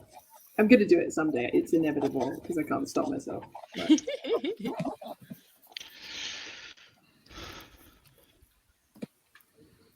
I wanted to do that, and then I settled on just making a coloring book of my first campaign with my friends, and then I got like, I don't know, 10 sketches, and I went, I'm not inking all of this. I'm not. Too real. That's a great idea, though. Coloring book.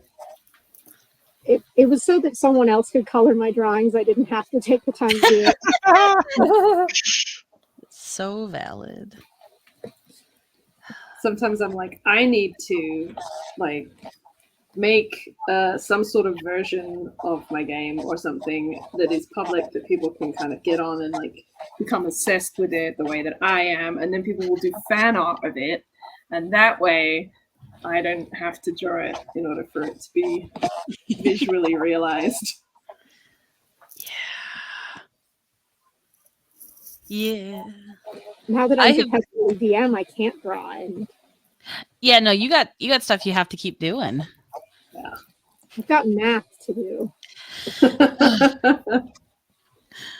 No, I've said for a few years now, I was like, literally, if my job could just be doing commissions and promotional artwork for all of my friends' amazing like D&D things, it would be like the best job ever. Sorry. Thank you. Agreed.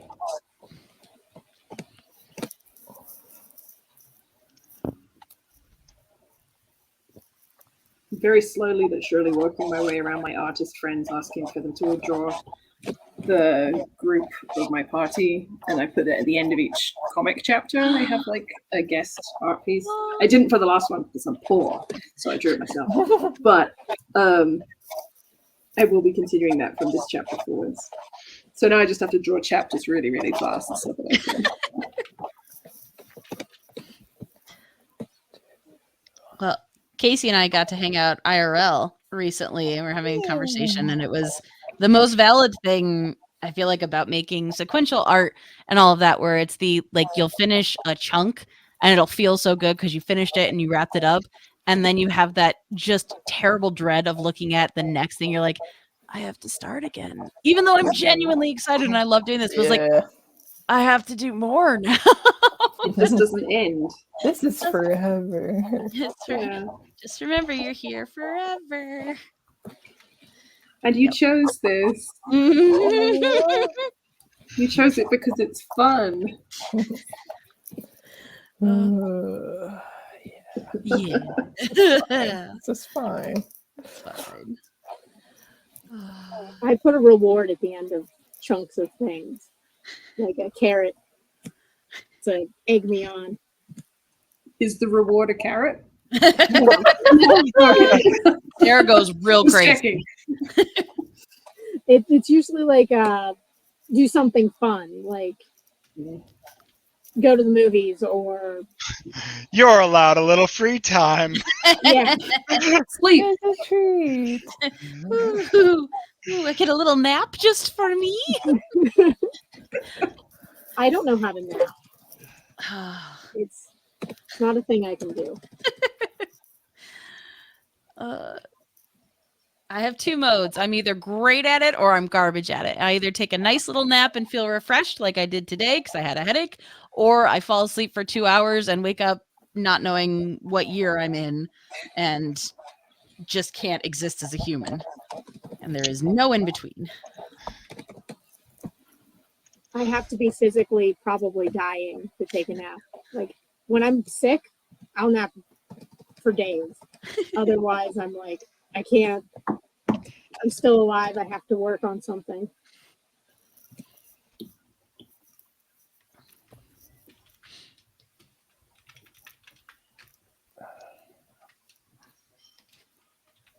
Just all these good, healthy coping things that we do.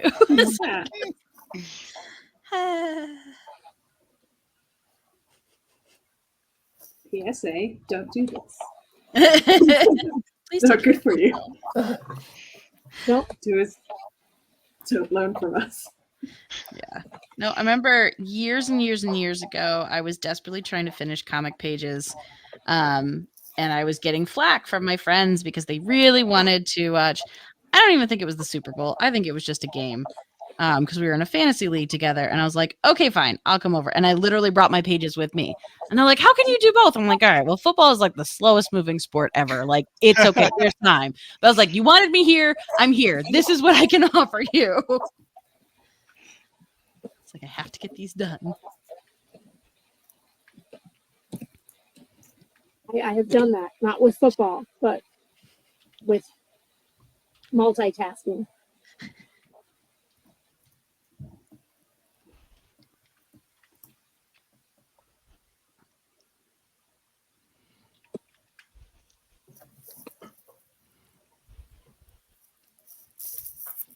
Okay. I'm going to say we've got about 10 more minutes just so we can have time to do our show and tells and outros. Might be able to do it. I might be able to finish. To be fair, I inked first before the stream, so I've just been coloring between crashes. Yeah, I loved when you sent the message. You're like, I'm going to prep tonight. And I was like, I love that you do that. I rolled up today and said, I'm going to do it live. Wish me luck. Well, I was worried if I didn't do it beforehand, I wouldn't finish during the stream, and then I wouldn't be able to find time to finish later. Yeah. And because it's for something, I would have felt too guilty. And it was also technically for a someone because I'm drawing someone else's character. I was like, Yeah, I thought it's double. It's yeah, double the shame if you don't finish it. yep. And I couldn't live with double shame. One shame maybe I could survive, but not double. It took me until the deadline for the last art submission. So Vic, what are colors? Oh no. She's got like dark hair.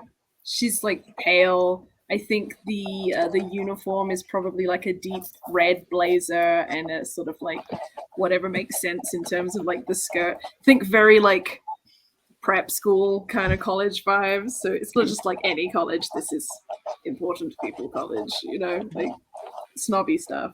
All right. She's bought her way in there because she's not academic in the slightest. Oh. Just turned off my flux and now my eyes are burning. Oh no. How can I draw when my eyes are burning? Ooh. Oh, that's too dark. save. Got 10 more minutes.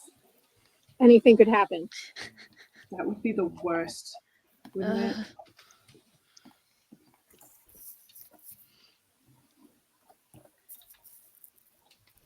Also, I switched browsers and that seemed to have worked. Which one were you in? I was using Chrome, switched to Firefox. Firefox was the answer. Okay, so I was curious. So some behind the scenes. One, I feel like Chrome has been progressively getting buggier or running. Like, it's always been a beast. It's always taken up a ton of processing power and given me headaches. But I feel like as of late, it's been even worse. But then, like, I had somebody who was trying to use Firefox to get on Doodle Crew, and like between OBS and StreamYard, like it just wasn't working and it wasn't cooperating. And I'm like, I don't know why. There's no reason. Like, it says it should. There's no reason. I'm just like, why does everything hate us? Quietly looks over at Internet Explorer. I'm like, it's never gonna be you. It's never gonna be you. That's what I was thinking. Put me in, coach. It's my time. No, I can't use Chrome either. I had to switch to Firefox in order to do the stream. Otherwise, my laptop will explode. That was what was happening. Yeah. I did Firefox a long time ago. For some reason, I switched to Chrome, and I don't remember why.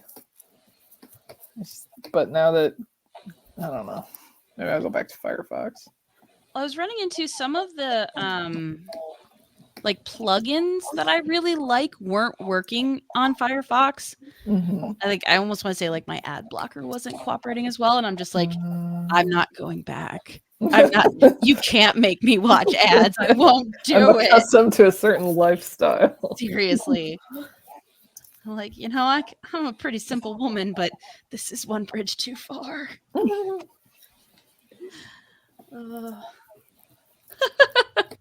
Also, I love says, is Vic drawing Joey as a personal?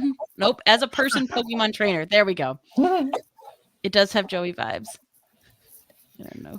My person was put in there. Okay, that makes me feel better because I stumbled over that sentence. As a person Pokemon trainer, I only train the humanoid Pokemon. There are a lot of them. There are a few too many for my personal taste. But... Mr. Mime's grown on me. Oh, I don't. I don't fuck with Mr. Ma. I can't get there. Just from the anime. He helps Ash's mom so much. That one's a good dude. Mine.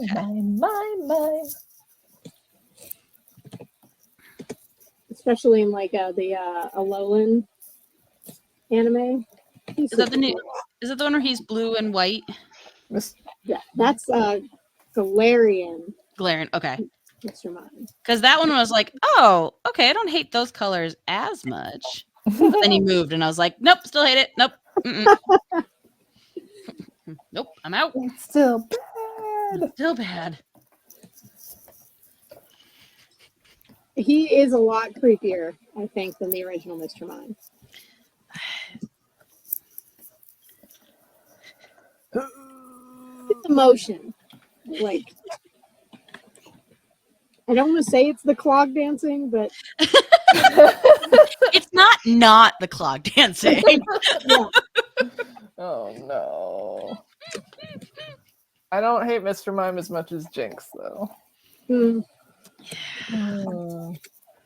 I feel like she had an unfortunate design that they never really made better. Yeah, it was a bad idea from the start. Came into the world bad, and then they just left her. And you're like, okay, I'm just gonna like slowly back away. You just stay there. I'll leave.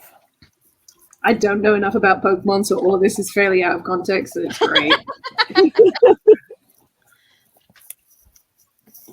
Yes, but to your absolute credit, you joined us on an Animorph stream, also knowing nothing, and created the greatest thing I've ever seen. A piece that I need as like a print to hang on my wall. Yeah. So. I kind of freaking love it. Yeah. Just gonna ride that approach to everything in life, and I'll never have to learn anything. Also, there are so many things at this point. Like, there's no way. There's no way I can know all of the things. It is one of my favorite convention questions. Hey, do you know this thing? No, I absolutely do not know the thing. I do not know this thing, but you know who does? Google. And if Google knows it, then I can draw it. And I think that's all you really need from me. People come up with the most obscure reference. Like, have you ever read the blah blah comic by this blah blah person who no one's ever heard of? They're super niche, but have you heard of it? No. No, I haven't. But I love that for you. It would be really cool if I did, and we could bond over it. Because I know it must be hard to find, but I'm sorry. No. I'm just so sorry. I will say I had one crazy small victory with that last year at my local show, because I have now actually played and very much enjoyed the art from Monster Prom and now Monster Camp and all that. And I had a couple little adorable cosplay girls who were just like, I had a little watercolor I'd done one of them. They're like, you know Monster Prom? And I was like, I actually do. I know this one. So I got to have a moment. And I was like, oh, that was so nice. That'll never happen again. Treasure it.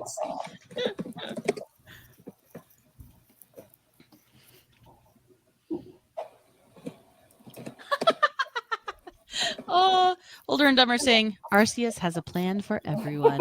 And I love that so much.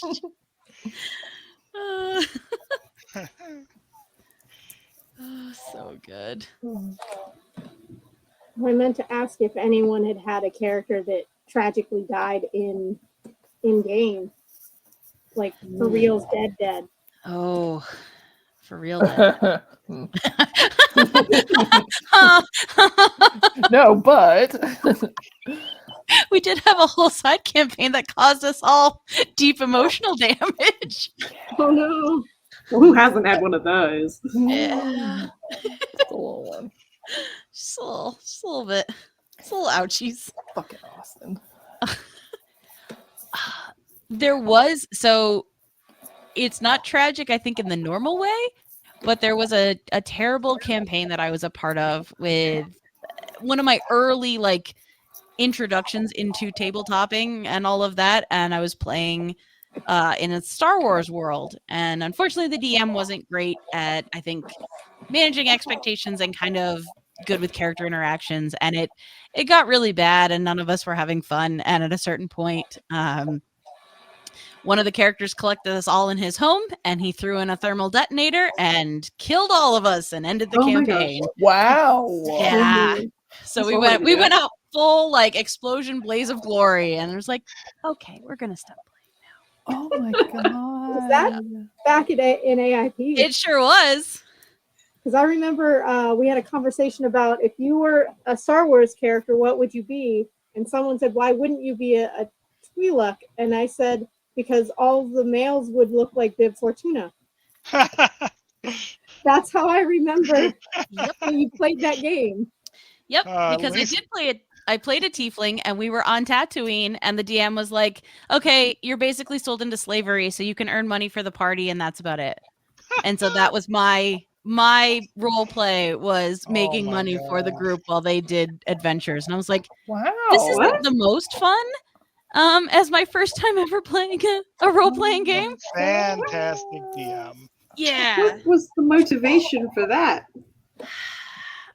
Being sarcastic, and I have not spoken to this person in 20 years. So for all intents and purposes, I hope they are better and awesome, and I hope life has been good to them. But they were very interested in one of the other female players and very much wanted to feature them to the detriment of the like 6 other players who were there.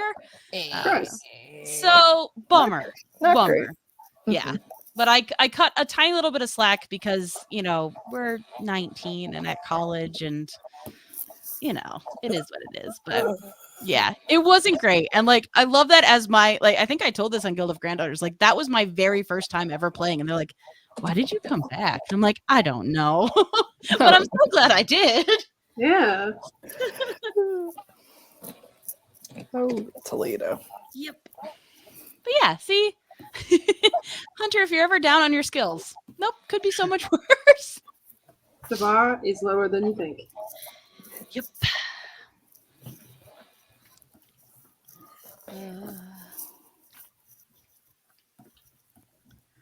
No, and I am constantly impressed by GMs, especially when they are managing novice players alongside more advanced players, because I can't imagine that that's a very easy thing to do. And as someone who was a novice for a very long time, like I would get very nervous asking questions because I was like, I don't want to keep interrupting the flow of the game to ask, like, okay, which dice do I roll this time? But it's in a very happy way. I've played in a lot more very fun games since then. Good. Aw, Joey doing a Mass Effect game. Yeah, no death stories from that one, but I did change the way I think that Hunter looked at rules in that game. Because I was very much like, can I do this all the time? Never like game breaking. So I was playing a Krogan, so the big turtle boys. Ah, okay. And I was very much like, yeah, these are my skills on the sheet, but I built all into strength, and I want to use the environment as much as possible. So, these guys are downrange, and they're going to fire at you. Can I rip this door off and use it as a shield? Yeah, I guess. Roll for it. So there was a lot of that kind of stuff for that character. That's called creative role playing. We like it. Nothing wrong with that. From that perspective, I find like I've run a bunch of games for new players, and the new players come up with the most creative shit because they don't know what they're not allowed to do, so they just do everything that occurs to them. They're like, oh, can I like slingshot this bad guy into the stratosphere as my killing blow? And I'm like, sure, do it. You know what? How could I say no? Exactly. No, it was one of my favorite. I was playing, I think, in a Patreon extra like episode, and it was going to be a 1 or 2 shot, so it was super short, but I was still pretty new, and I was like, I don't know. So my go-to was always build, a barbarian, so go crazy tank with no intelligence, so I never had to be the negotiator. And I didn't realize that the whole point of like coming out of this big dungeon that we did and like being confronted with like troops and everything, it was meant to put like a very specific end to that part of the story and a good stopping point. So it was one of those like, no, this is an unskippable cutscene in the video game where you can't win this encounter.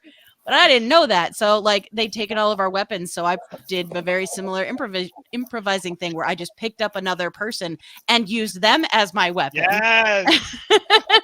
And I was like, they're like, okay, well, we didn't think it was going to go that way. And I was like, I don't know. I didn't think I was supposed to give up.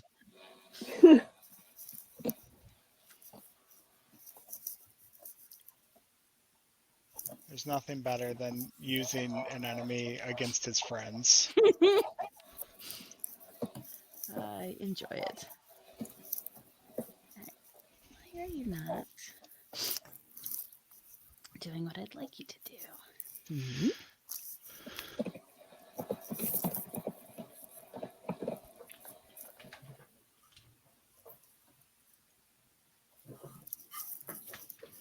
Okay, good enough. Okay. Is there anybody who would like to go first for show and tell? I say so tentatively as I know we're all still working. I think I have to go first. I was to say, nobody has gotten to see what you've worked on, so. Yes. I forget how to do this. Just present? Yes, yep, and then I'll share you.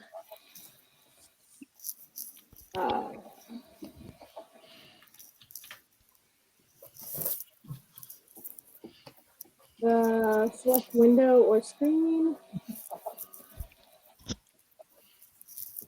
Hey, maybe I did it wrong. That's okay. You're buying time for everybody else. Yeah. Yeah. Thank you. Keep figuring out OBS. Select the window. This one. I figured it out.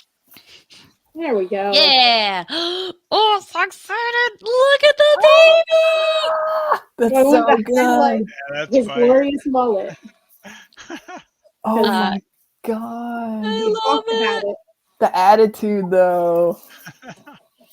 Oh my god, and the That was little amazing. robot So good. friend. I forgot how to zoom in. It's because I'm on camera. Oh, Oh, that's so good. how am I dumb? Is it Control Plus? Or has Photoshop changed that? Yes, I was trying. I was like, I can do this with my mouse. And it was like, no, you can't. I refuse to let you. You want this? No, you don't. Yeah, I did not make him shirtless like the countless David Spade shirtless images I saw in reference Oh, to Fred this. looks so good. That's But awesome. I love it. So good. yeah, I just went on straight vibes, and then the 3 quick images you gave me, and I was like, he's got to be confident in himself if he's rocking a mullet. And I didn't want to hide it under the hat, so that's as far as I was like, I'm not going to overthink it. The first image that comes up when you search Joe Dirt is the DVD cover, and it's him and the lady and his dog, and I was like, I could do this, but he's holding a broom, and I went, oh no, what goes in the hands that isn't a broom? That's too complicated.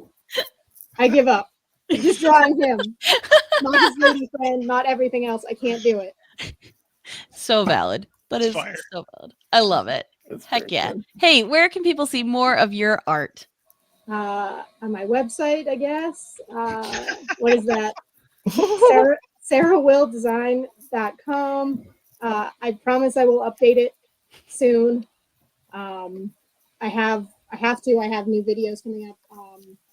Currently working on animations for the Partnership in Education. So if you go to the Partnership in Education's YouTube channel, there are a bunch of great animated shorts that are all science-based to combat vaccine hesitancy right now. Ah, Nice. beautiful. We love it. Now, I know you have done many a comic that lived on the internet. Are they still all up on your Tumblr or? They are. I took a little bit of a hiatus because I took 2 jobs. So I'm just now starting to build up a backlog. So I'll probably announce it on a Doodle Crew in the future when new things will happen. But there's, 5 volumes of Steel City Moon, and 50 pages of wow, I haven't worked on this comic so long. It's my comic. I forgot its name. What Remains? There's probably about 50 pages out for that. And There's the actual fantasy True Sun. one. True Yeah. Sun. So there are 3 comics. And during the hiatus, I've been working on Beyond Lies the Wub, which is a Philip K. Dick short story. You know what? Let's take a I'm not writing this one. Let's just draw the art for it, and that will be probably the first thing I start posting again, because it's Nice. only 50 pages long, and I'm 12 pages in. So I'm getting there. You're still an absolute maniac. So I love it. All right. Who would like to go next? I I could can go next, or Ooh. All right. go for it, Joey. Nope. I'm stealing you, Vic. I'm sorry. Oh, my son. Look I at actually that. finished it. I just put the finishing touches on it. So I love it. this was extremely fun. I hope it's picking up for everybody else. Just the happy squeaking sounds that are coming out of Kaycie right now, and I Like love it crying so noises. much.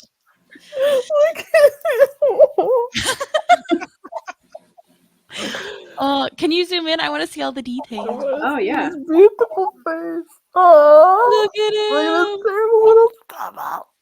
Oh my god, look at his hands. I'm dying. I'm gonna cry. I really enjoy drawing Nova's hands. So that was fun for me. So good. It's so perfect. Oh, And this is definitely the side of him to focus on because I super just like messed up the feet real bad. So I thought they looked great. I also, there's something, and this is just a selfish thing that I love so much. I love seeing characters drawn by artists, drawn by other artists, like who have similar but not the exact same style. Like, it's so fun to see him, having seen all of Kaycie's art for all these months, like, and now getting to see him in your style. It's just, oh, it's so fun. I love it. I had a lot of fun. Thank you for letting me draw him. Yeah. Hey, so where can people find you and read your D&D stuff and see all your cool art? You can find me most places at idstar. I think the places I'm most active now is probably Instagram, and I'm trying to remind myself to post more on Tumblr. I want to do more videos and stuff.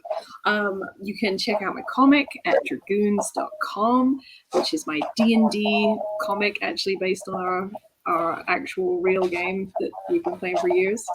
And there's a Discord server as well if people want to come and see what our random quotes out of context are or things like that. And the link is on that website as well.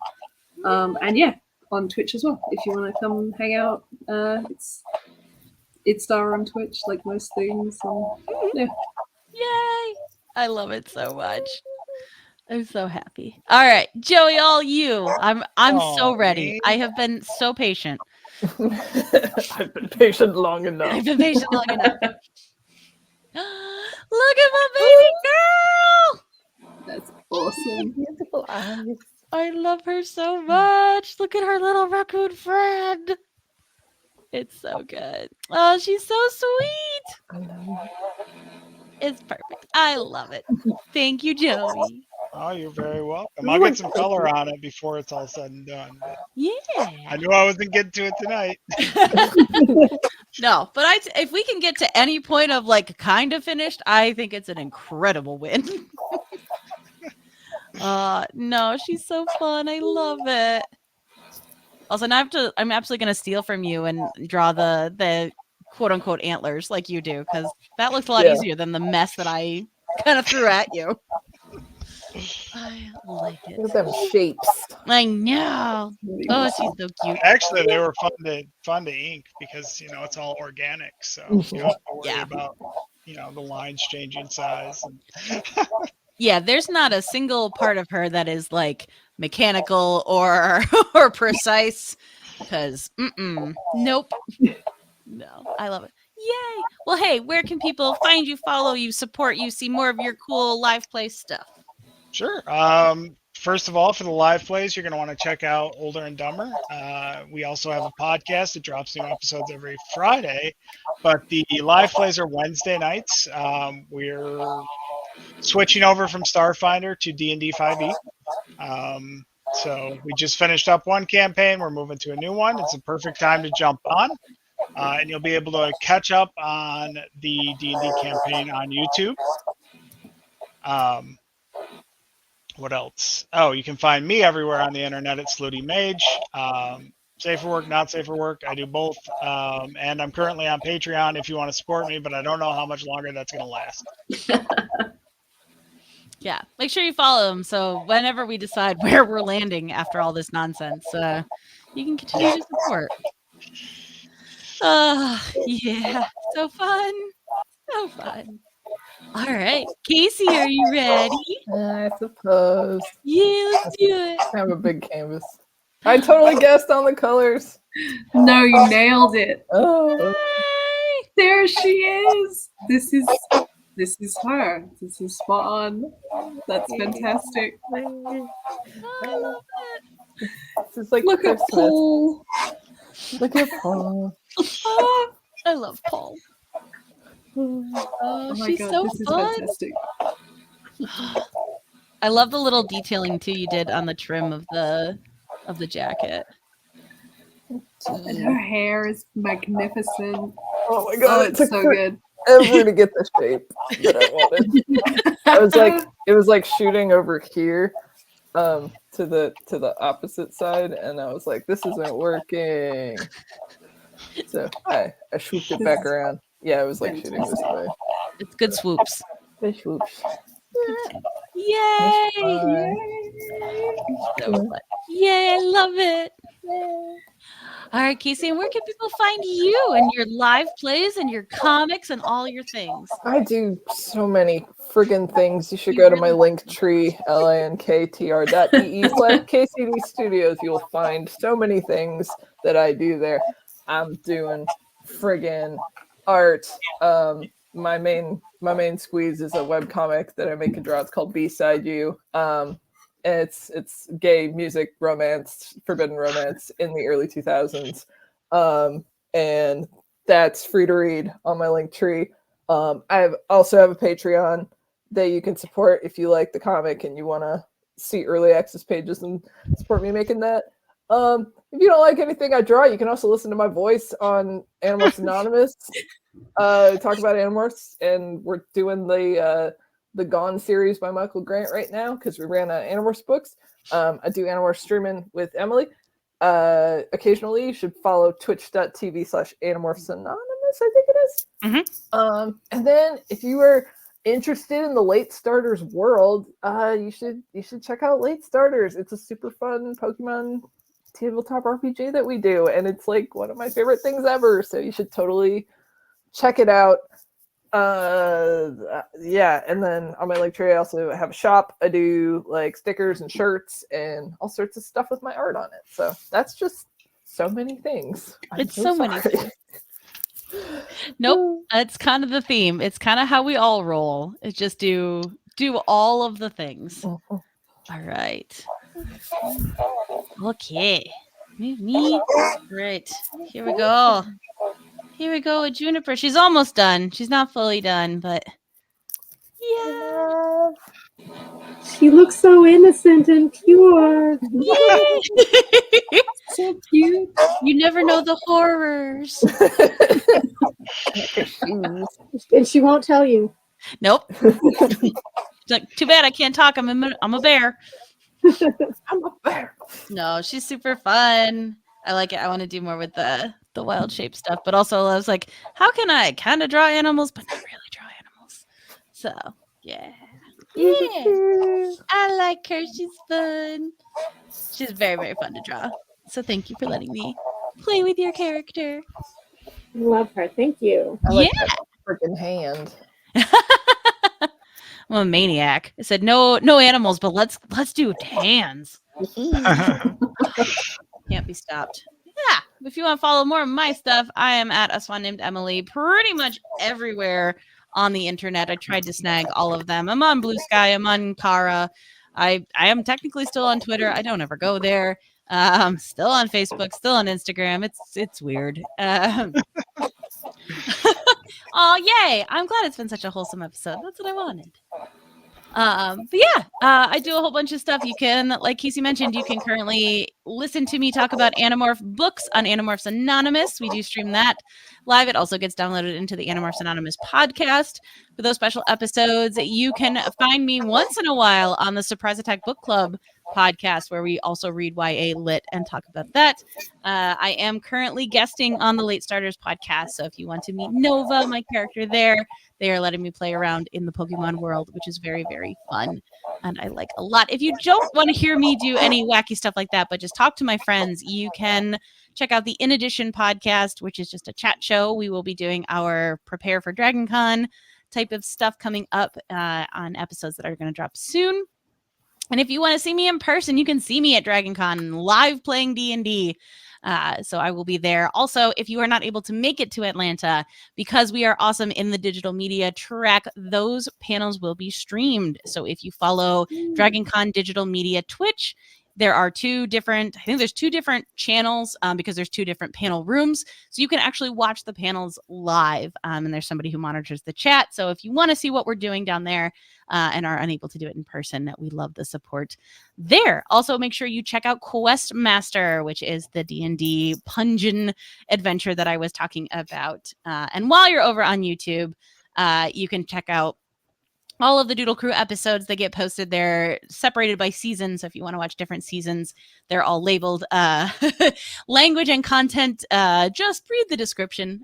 Most of them are pretty okay. I try and warn you if there's going to be anything super saucy on those. But yeah, like I said, we're in season 4. So there's a fair number to watch. There's also the artist interviews that I did. And if you want to hear me kind of talk about Shakespeare and draw Shakespeare comics, Sketching Shakespeare is also over there. So Steph, who we also play DnD with, brings me a piece of Shakespeare, and I illustrate a comic based on that.